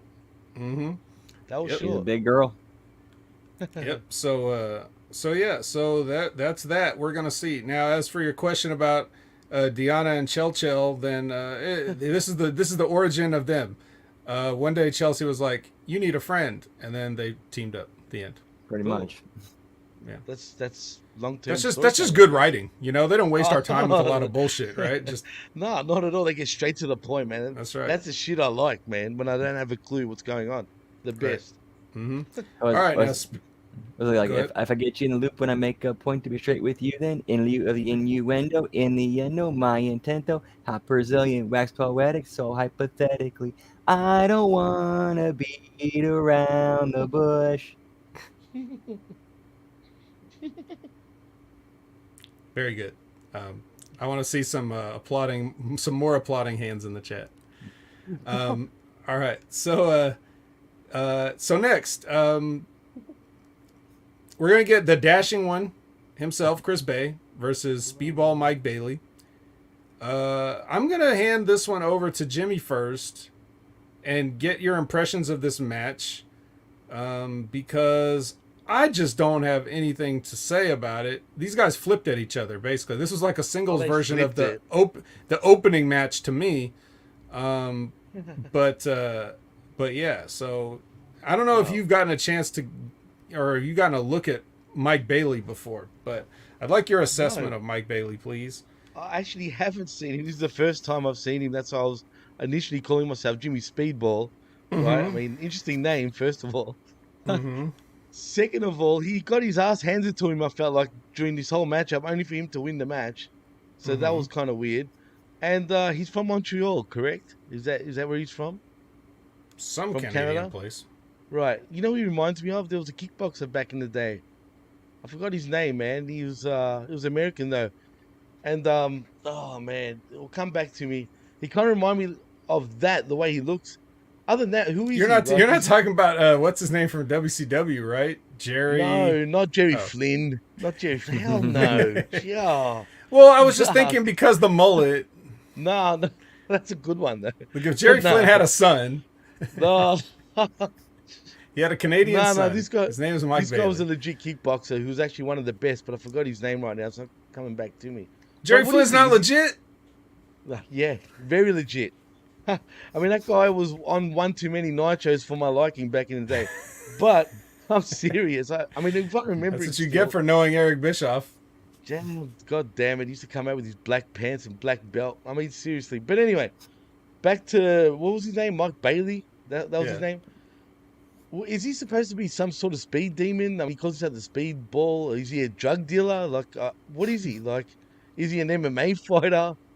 Is he a karate guy? I mean, I didn't see too much martial arts. I mean, Oh, seriously, you don't I like mean, that? You don't like that where he alternates kicks at the guy's shoulders for like 30 seconds? That wasn't Oh, he martial arts does? enough for you? You didn't see Oh that? well, no, not really. That wasn't martial arts enough. I mean, if you're gonna go with that gimmick, I want to see a little more. I mean, clearly he's, I guess, doing pretty well, being the X Division champion. But what's his background exactly? Like, where did he come from? Dude, I don't know. Just like Killer Kelly here, he just serious. showed up one day and started beating people, and now he's the X Division champion. Pretty much. So it's like Cool. again another high up Anthem executive has like a cousin or something that's just like, hey, you know, my little cousin loves wrestling. He's all right. He does some martial quick. arts and some flips. Like he could be an X Division guy, and then here we are. Jesus. Yeah, he does use a lot of martial arts, and he also uses a lot of flips. And he's just like he does some mat stuff, so he's kind of like well rounded in his approach. It depends on who he's working with, but he usually does a lot of stuff that looks like it hurts, and I can't figure out how you could work it. So like I always think of like I wouldn't want to take that. A match with me and Speedball would be a lot of me saying I ain't taking that. So it probably wouldn't be very Don't exciting. work for me, but- brother. Right. Especially his finish, which is like a shooting star knees to the spine. So That looked bad, dude. I don't know how he convinces people to take that. It was so funny because the other week he wrestled Rocky Romero, and I was like, you can tell watching this match that Rocky was like, I ain't doing none of that. I'm too old and tired to be doing all this shit. And he didn't. They just had like a basic match, so it was refreshing for a change. But yeah, man. I mean, did you notice that he's barefoot? No, I actually didn't. Yeah, No if- shit, I actually did not he's notice. he's barefoot, but because he wears the kick pads, you really don't notice. And sometimes I forget, and then I see his feet, his little toes or whatever. I'm like, oh yeah, he's still barefoot. So yeah, his gimmick is somewhat martial artist. He likes to do his karate pose and other shit like that. So I don't know. I don't hate him, but he Is just he George St. Pierre? yeah. Is that what he's trying to be? Maybe he just is one of these guys that does everything. That's just this generation of guys. They do everything. But I don't know. Cool. Liz says, "Who's he sleeping with?" Exactly. I don't know. It could be a relation. Could be relations. Scott we D'Amore. We don't. He's sleeping with Scott D'Amore. Or is it Jerry Flynn's son, like you said? Is it Jerry Flynn's son? That shouldn't get him anything, right? Buckshot Kid says he is the Canadian Bruce Lee, just shitty. Yeah, there's that. Elizabeth says, I want to see people stomp on his feet, but that's the thing. He's got the kick pad on top protecting him, so it won't work. He's got a very pad. smart of so- him. He's got Yeah. pads. He knows. All right, so anyway, that's Mike Bailey, and he wins with the ultimate weapon, which, like I said, is a chiropractor's nightmare. But Not the lethal weapon? no, the ultimate weapon. The Oh. ultimate weapon. Remember the lethal weapon? Steve Blackman, wasn't he a karate dude? He was a karate dude, and he was somehow more charismatic and entertaining than this guy. But Chief. but yeah, but Brandon, what do you got to say? Is Chris Bay a speedball? I mean, Sounds like a bad corner. mm-hmm. Just saying a speedball and Chris Bay. I mean, come on. I mean, seriously, The I dashing don't know one. what the dashing one. I thought it was Cody Rhodes about to come out when I heard the Yeah. dashing one, but no, it's what is he? The finesser, whatever the hell. The he calls ultimate himself? finesser got What beat does by that the even ultimate mean, weapon. The finesser. Is he like supposed to be Swerve? Mm-hmm. Is he trying to Yes. be Swerve pretty much? Mhm. I mean, Yes. Yes, so he instead is. of Swerve, we got the finesser. That's right. Cool. Very Yeah, original. I've noticed with Bailey, like in his matches, he'll adapt with whoever is in there. He's in there with, which is He's good. usually a good thing. Mm-hmm. But like again, like there's a spot with the double stomp on the ropes where he's like set up like laying on the top rope, and then the Bailey's finisher like way too much Oh. margin for error. And yeah, too that was much bad. time. You're talking about the spot where he's like laying backwards across the rope, and he has to like hold it with his hand to like balance himself on it. Dude, I was Wow. watching that in 2x speed, and I was like, this is taking too long. So I can only imagine what it looked like in normal speed, right? So bad. Oh my goodness. And obviously working together. Mm-hmm. Yeah. This Mhm. was this is quails, as we say on the skirmish. Like basically they're just sitting there, you know what I mean? I hate this stuff, man. If things aren't gonna be done properly, why do it at all? You know what I mean? I don't know. Look, we'll see. I mean, I like Chris Bay. I'm not sure about Speedball. I've got to see more of him before I make my mind, you know what I mean, about him. Seems alright, but yeah, not sure. Yeah, do your homework on Speedball so that when you come back for the next Impact Attack, then you'll have a full report ready to go. But Chris Bay, I feel like I want to say he kind of knows better, but I'm not sure. He does. But I look at matches with these guys, and they're just like, as a plane flies overhead, I'm looking at a match with these guys, and I think, okay, we're in the middle of a random Impact. And who cares about having a good match or a match that makes sense? We're on TV-ish. Let's just do stuff. Let's just do some stuff. That must be the mindset. Because this match is not going to make either one of these guys' careers. It's not going to make them $1. It's just a match to be on the show. And maybe they just think, devil's advocate, maybe they just think that, hey, let's just get our shit in, and who cares if it makes sense, because we have to practice getting the shit in. We have to practice it in real-time events so that when we are on a big stage and we can do something that will make some money, we won't fuck it up because we've practiced it enough. Maybe it's just that. I think I figured it out, actually, guys. Who Speedball is. Do you remember No Retreat, No Surrender, the very first one? Yeah. Do you remember the main dude that went up against Van Damme in the end? Well, yeah. Jean-Claude Van Damme. He I know reminds there me was of a guy dude. in that spot. No one Yeah, I remembers forgot his him. name. But I forgot his name, right? But my point is, I know everyone remembers Van Damme. never He did reminds anything me of- before or after. Right. Done nothing. Great movie though, no less. But that was the introduction to Jean-Claude Van Damme. But yeah, Hey, he and the reminds me ghost that of guy. Bruce Lee was teaching that And the kid ghost too. of Bruce Lee, absolutely. So there is a connection Maybe- to Speedball. There Maybe we go. maybe this is where Speedball come from. He just saw that movie too many times. He could have. I mean, he's only young, right? I hope he knows what No Retreat, No Surrender is. If he Yeah, does. he wouldn't have been born when it came out, but It was probably in French, like No Retreat, No Surrender. his Or dad something like that. dad Jerry Flynn showed it to him many times growing up. So And his uncle, friggin' Steve Blackman. his uncle Steve Blackman, who works at Anthem Entertainment now, and got him a job. Yeah. So that's Oh, basically that's basically where we're at with that. Speedball. Yeah, I will Speedball. say that was probably the most logical setup for his finish I've seen him use yet. Oh, okay, yeah. I mean, he finally did something where, even though everybody that has to get in position has to just square up on their hands and knees perfectly, so that does take out some of the. But at least it looked like Chris Bay was kind of getting up into it this time. Right? It looked like Bailey saw it, like, oh shit, I can hit it now if I do it now. Yeah. So, all right, good. I'm glad you caught that. Give them props for that, because I didn't care. Victory Road 2021 flashback.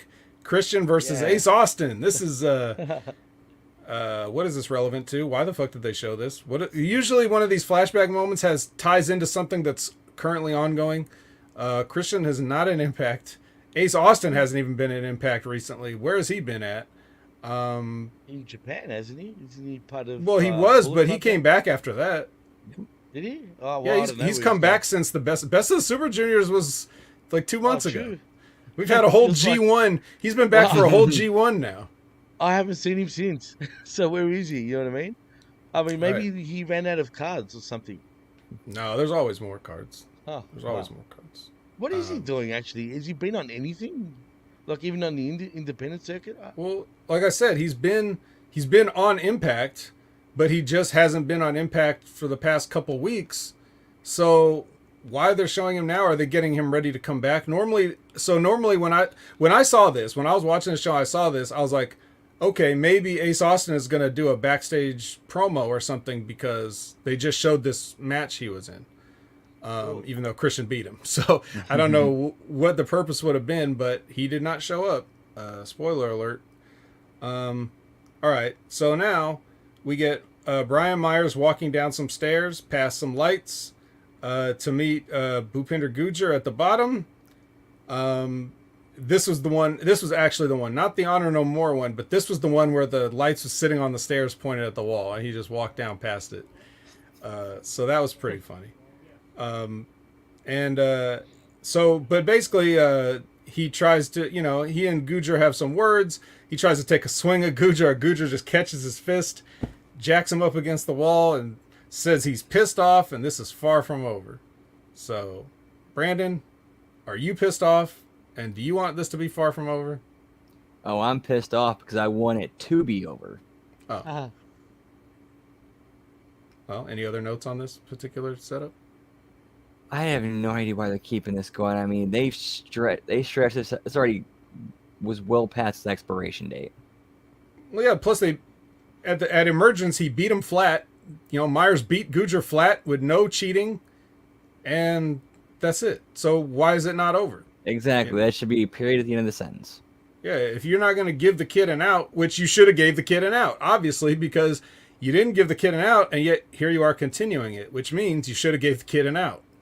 Right, and that match earlier with Kenny King and Heath, if you're doing the thing with like Honor No More, they're going for the tag belts, and now with them in the main event trying to go for the world belt, why not have that be for the digital media go for all the gold? Yeah, why not? All right, so now Jimmy, you have no idea what's going on here. So what did you make of this? Just watching it as a first-time viewer. I had no clue what the hell was going on, dude. What was going on, really? Well, did you like seeing Brian Myers get grabbed by the throat at least? Why? It was kind of weird, dude, to be honest. I mean, he was walking all tough and stuff, like, walking down the steps or whatever, and then just, like, Yeah. what the hell was this? You know what I mean? I mean, seriously. All right. What is Well, going on here? who cares? Let's ask a more relevant question. What is your assessment of Brian Myers as a talent?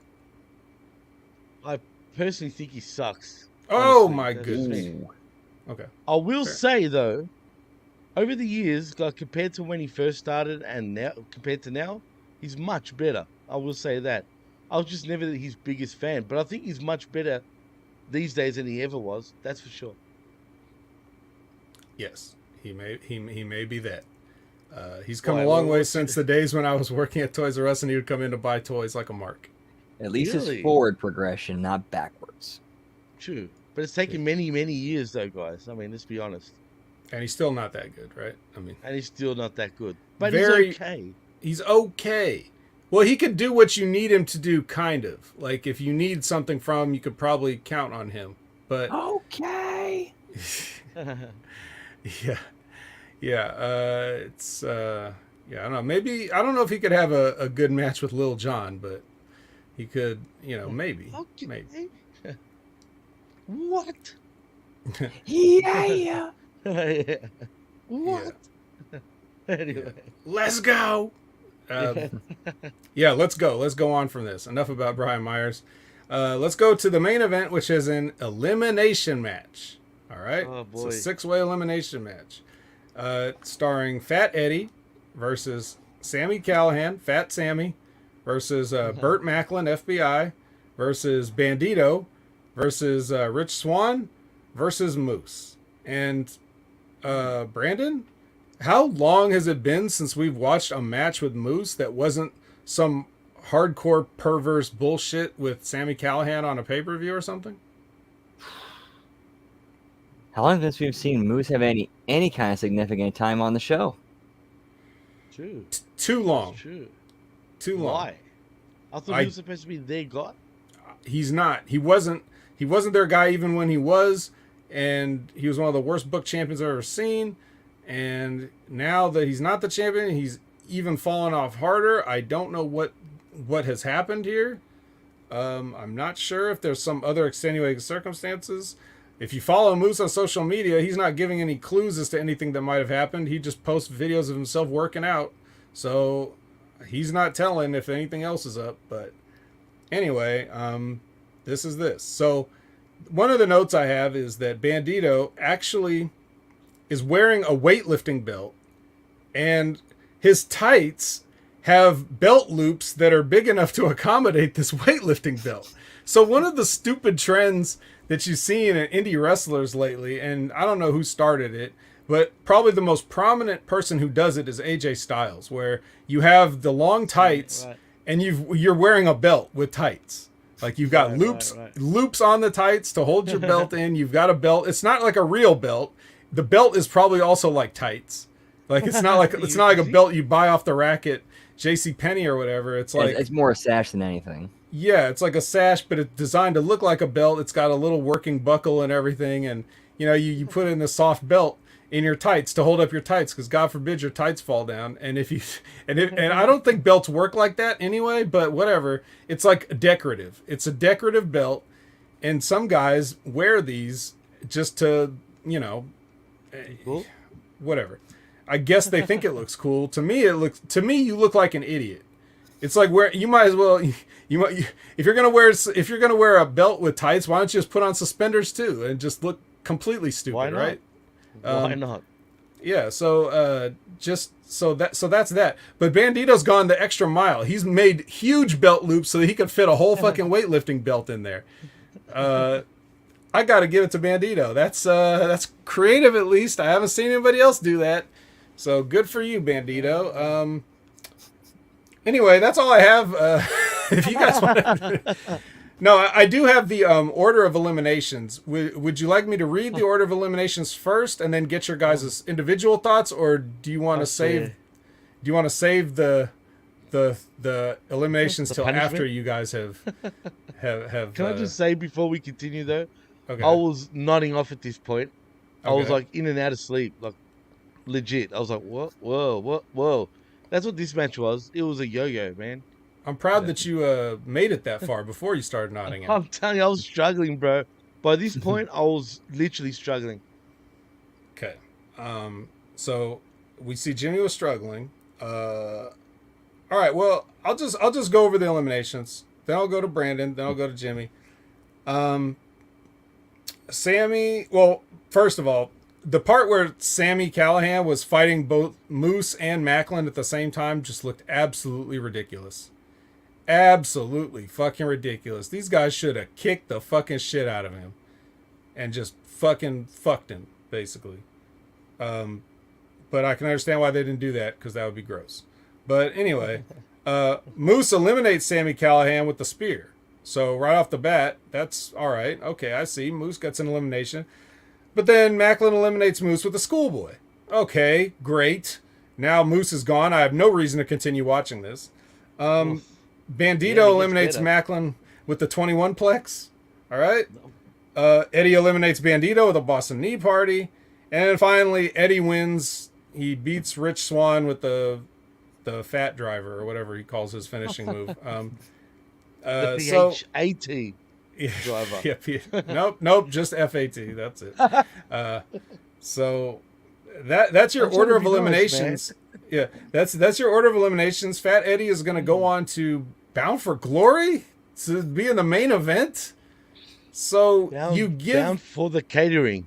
Yeah, bound for the catering, and then maybe a little glory. But probably not, because Josh Alexander's probably going over. But so Honor No More's been starved for success. They haven't done anything. Eddie certainly hasn't been starving, but the group itself hasn't really accomplished much. They only win when Scott D'Amore gets fed up with them and puts a stipulation that says they're going to all get fired or they're going to have to break up or anything like that. Then they win that match, but everything else they lose all the time. You saw how quickly Kenny King got beat by Heath earlier. Like they ain't winning shit. Okay. So now it's like, okay, here's your bone. Eddie gets to be in the main event. Perhaps he'll be the one to beat Josh Alexander. I'm pretty sure Josh Alexander's already beaten Eddie in a one-on-one singles match before, in a high-profile match. But whatever, let's do it again. Fat Eddie. Yes, he was fat. He was definitely fat. Oh, damn it! All right, fair enough. Yeah, and then so I was wondering, like, well, you could have had Rich Swann, because that's a match we haven't seen, and Rich Swann's never got his rematch, even from back when he was the champion. He never got his singles rematch, and that'd be a different match, and then you could tell a story there, but you didn't go with that, so we're just going with the lazy pick. Literally, he's lazy, and the pick is lazy, so it's double lazy. I don't know. This doesn't excite me very much. I just feel like, I don't know, looking at the people here, I was like, this is the least interesting match that you could have had. But what else was there? There was Moose, which you already did. You already had a whole long thing with Josh Alexander and Moose. Bandito's just hanging out. He's not going to be there like a serious contender. He's just here for a while. Burt Macklin, no need. Sammy Callahan, nobody wants to see that shit. Yeah. So, you know, and I guess that was it. But so Brandon, this was the main event. We get a new number one contender. What do you have to say about this? So bad, man. They've done nothing to build up any contenders for Josh at all. And Eddie could have been, and Honor No More, somebody from Honor No More could have been, if they would not have booked him to be basically punk bitches who get beat all the time. Very cool. Yeah. I mean, this could have been a special thing. This could have been the culmination of an almost year-long storyline, but they dropped the ball so bad on it. Yeah, you can't. It's too late. You can't put the toothpaste back in the tube. You had your chance with Honor No More, and you fucked it up. Even if there was something planned earlier before Tony Khan's acquisition of Ring of Honor, that's no excuse. You should have come up with something better. You could have booked him better. Tony Khan has had no issues working with Impact or letting talents work with Impact, so it shouldn't have even mattered that he bought Ring of Honor. And they could have, asked him, what do you want to do with Ring of Honor? Or how do you want to play this? Or is there anything we can do with this? But the whole point is they left Ring of Honor, so they're not really had anything to do with Ring of Honor. They're basically saying fuck Ring of Honor and fuck Impact, but we still need a job, so Impact, please give us a job. That's how that all ended up. Anyway, it didn't make sense when they did it, but now, I mean, we're supposed. I don't know if anybody's who can get excited for this. And where's Lish? Is she really? Did he really eat her? I don't know. I'm worried. But anyway, again, Jimmy's the outsider here. Hey yo, you know Hey, who yo. Jimmy is, but you don't know why he's here. Yeah, exactly. I'll tell you why You he's know here. who I am. Yeah, he's here. He's here to tell us, as somebody that does not regularly watch Impact, what can he make out of this? What have they done to get him to start watching Impact again? That's where you come Well- in. With this main event and this setup, you can kind of piece together what's been happening. But what was your impression of it? Look, I know it sounds like we've all shat on this show, but like I was saying before, it really wasn't that bad. And like you said, Vet, earlier, it's just little tweaks that can make these shows so much better, right? But those tweaks aren't there yet, Vet. So in saying that, Little tweaks like booking and writing. right, exactly. They're just small, you know what I mean? Just small little things. But it felt very messy, unorganized, and it felt rushed for some reason. I felt like everything was rushed, even in the ring. Everything was just 100 miles an hour. No one's like thinking about what they're going to do. They're just doing it. You know what I mean? And I don't know, man. Like, I just feel like we need some sort of person in the back. I don't know who the agents are, but the agents need to tell these guys how to actually work a match properly from start to finish.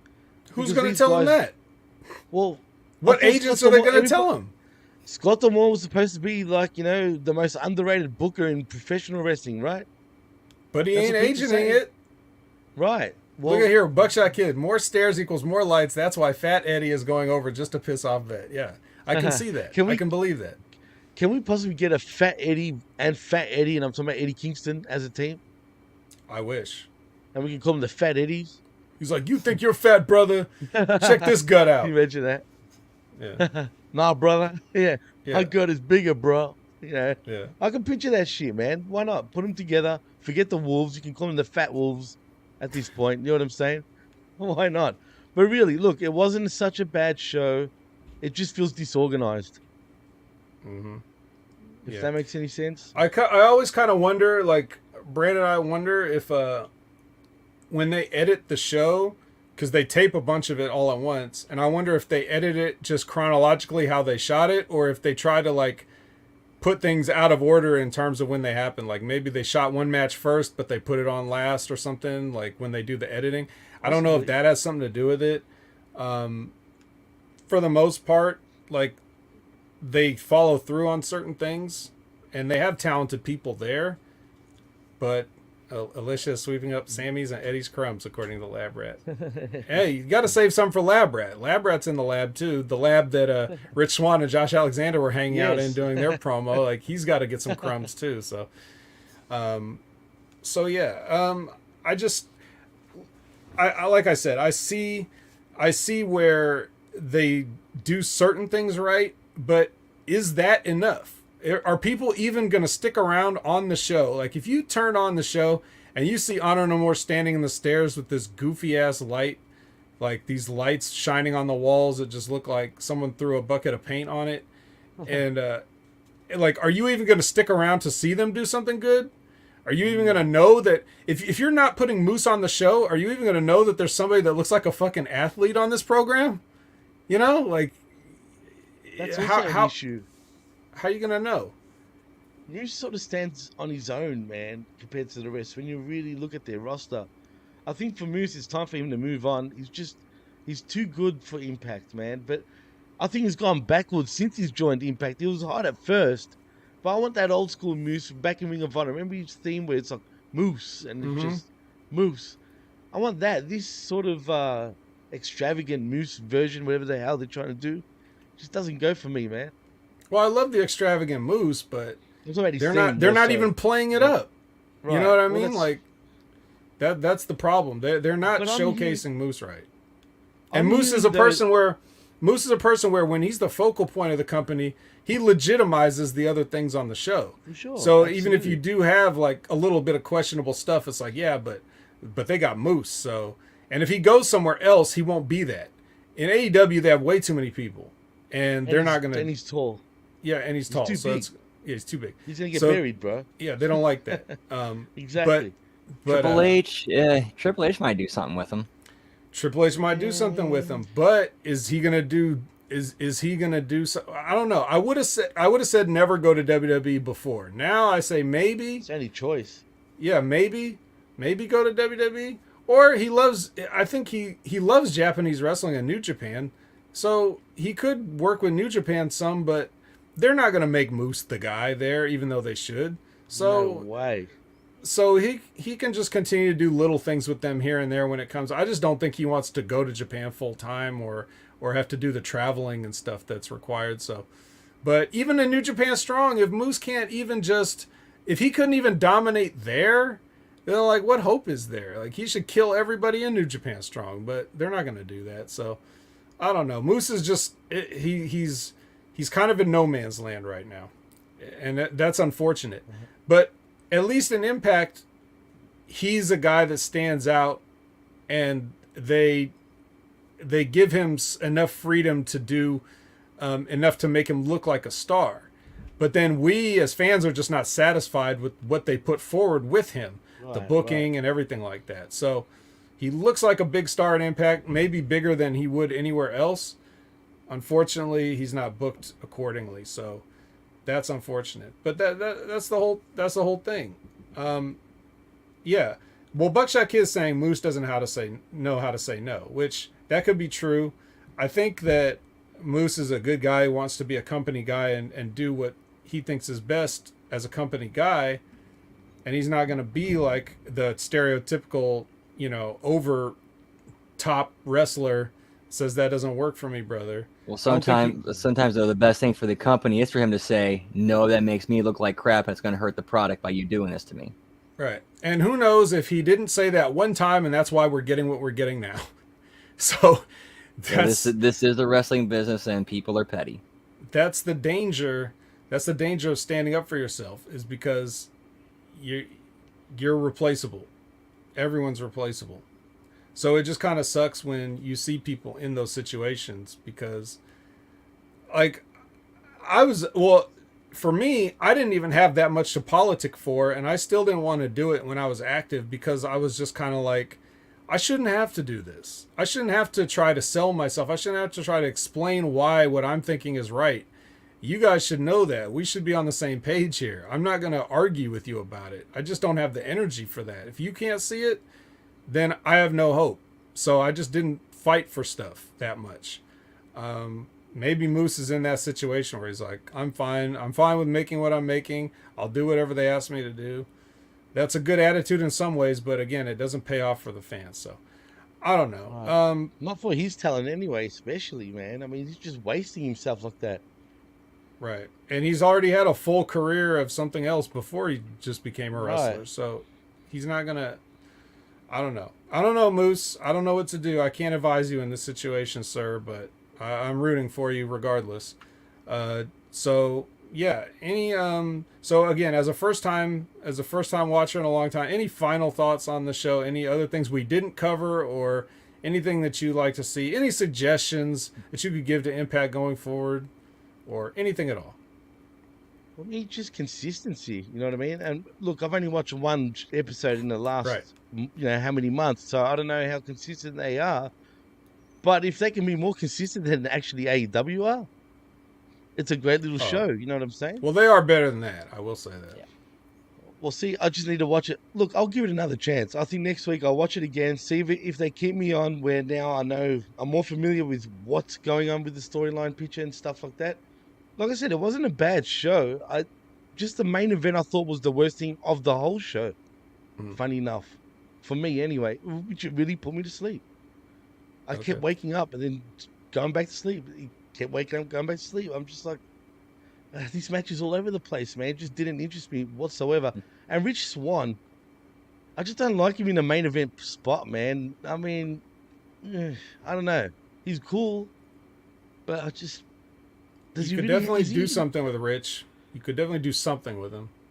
What are they really doing with him? They're doing nothing. Like Nothing. he's just there. Like Yeah, he he's does just his there. stick and that's it. He just, you know what I mean? This is the same old Rich Swan. Yeah, when Willie Mack was there, they had a good Mm. tag team that could, we Right. could He do. was and great. we didn't really get any Violent by Design in this episode either, did we? No, we didn't. We just got We heard about him. They advertised yeah him, though, I the think. yeah Right. them and Time Machine. Yeah, that's it. Yeah, that's so, it. so some consistency. We need consistency, and they are more consistent than AEW. But the one thing that they are consistent is that if it sucks, they will consistently keep doing it. I.e., the lights, the stairwell promos, all that stuff. Stairwell promo. Those are all the things. Like if you don't like it about the show, that's what they'll be consistent on for sure. Well, I can't stand bad production, and stuff like that really takes me out of it, man. Yeah. All right. Well, Brandon, any final thoughts on this particular episode? Anything we didn't cover? Yeah, and this one just seemed like it seemed really off and out there. Like there was no real flow to it. It was just kind of there. Yeah. The problem that we find is that when we're either coming off a pay-per-view, we want to see the show, or going into a pay-per-view, we want to see the show, and then there's the treading water in the middle section, where they just put on random shows. Those are the ones that are really tough. So this one didn't really further any business from Emergence, so it didn't really feel like Emergence was that important as a result. Like, you just wasted our time with this pay-per-view, and because not much got Emergence. carried over. So anyway. Where they emerged to, absolutely nothing. Yes, they submerged again. They Yeah, immediately exactly. submerged back where they belong. Can we get a pay-per-view called Submerged next, at least? I mean, that's consistent. I think we can, as long as it's not been trademarked already. We'll have to check with the WWE's premium live event list coming up for 2023 and make sure that they don't have anything called Submerged. Jeez. All right, well, I want to thank Jimmy T for suffering through an episode of Impact to hang out with us. Hopefully it was worth it. At least doing the show was worth Absolutely. watching the show, hopefully. And Absolutely, man. It's been a pleasure. It's always fun doing the show with you, Vet and Brandon.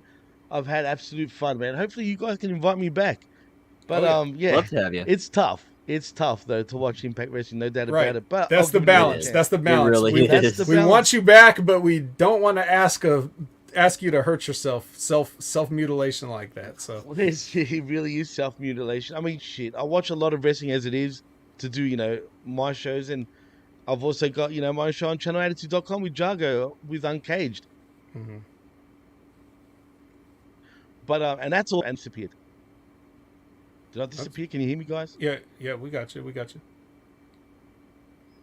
Or do we? We did.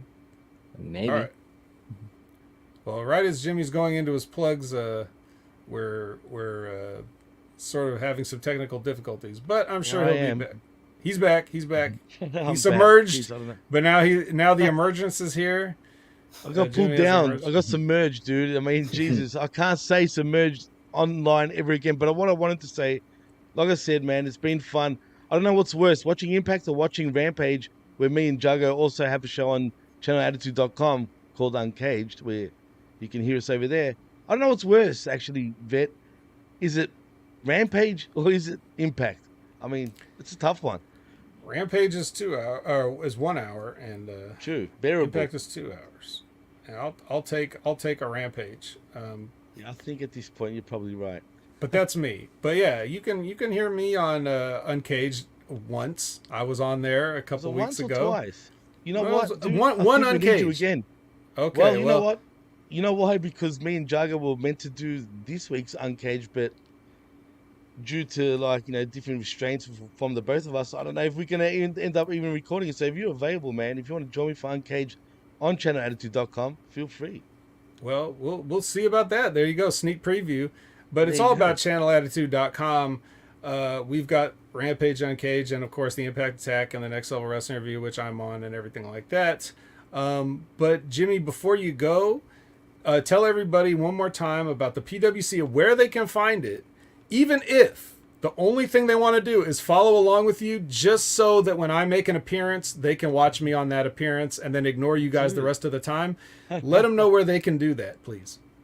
Well, please like and subscribe at the pwcnetwork.podbean.com, where you can find all our shows. You can find Vet on there, who's on numerous shows. You can find even Big Ray Hernandez. Pretty much everyone, the who's who of the Humming Media Group has been on there. But yeah, so just look out for the pwcnetwork.podbean.com.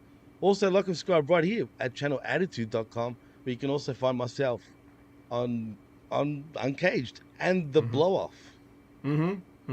Now, personally, you can find these on all. It doesn't have to be Podbean. You can find wherever you listen to podcasts. You can find the PWC Network. So just look for them. Personally, I use Google Podcasts to listen to my podcast. So that's where I get my PWC from, is Google Podcasts. But if you like, everywhere. I'm sure you're on Spotify, right? And Apple, Spotify, YouTube, Twitch, you name it. We're everywhere, absolutely everywhere.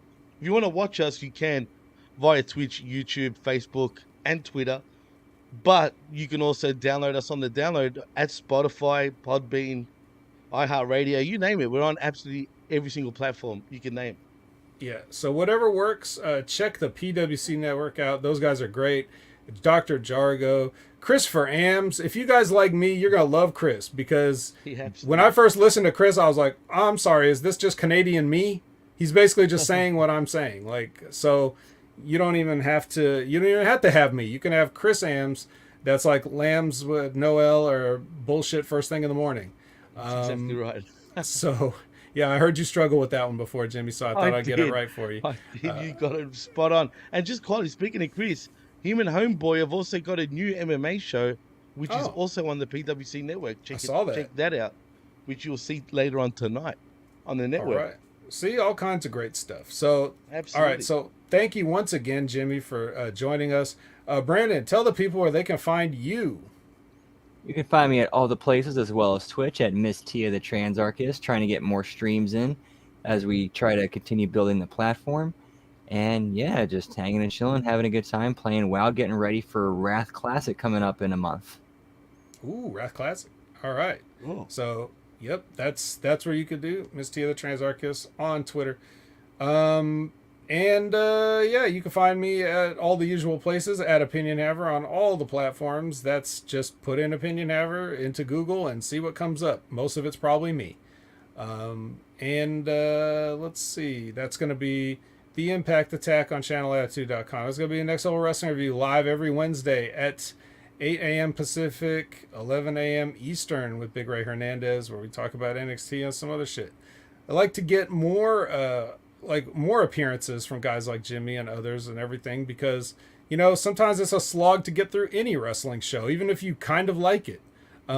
So having people to other people to at least commiserate with, if nothing else, that definitely makes the content better. Is this what it's come to, Vet? This is what it's come to. This, God damn. There are people that would rather watch us than watch the actual show that we talk about, and so I have to always keep those people in mind, and that's why I have to tell them, like, you know, like you were saying, if I don't watch Impact so much, so I try to do the show for people like you, so that even if you want to listen to the show, you don't have to watch the show. We'll make fun of the show, so it's entertaining for you. And now you've experienced that firsthand, so hopefully you'll be adding the Impact Attack to your weekly rotation of podcasts. But yeah, so that is just about everything. Thank you guys. Thank everybody in the chat for being with us. This is already tomorrow for a lot of you, but we appreciate having you here. You make the show even more fun because of all your great comments and insights, and some of you are comedians yourself. So thanks to Buckshot Kid, Lab Rat, Lizbeth, Javi. We need to get Canada Spaceman back in here, but because this is a Canadian show, so it doesn't make sense for him not to be on there. So, all right. Anyway, I've rambled long enough. This has been your Impact Attack. We will see you next week at a similar time, and bye-bye. Take care. Whoop, whoop.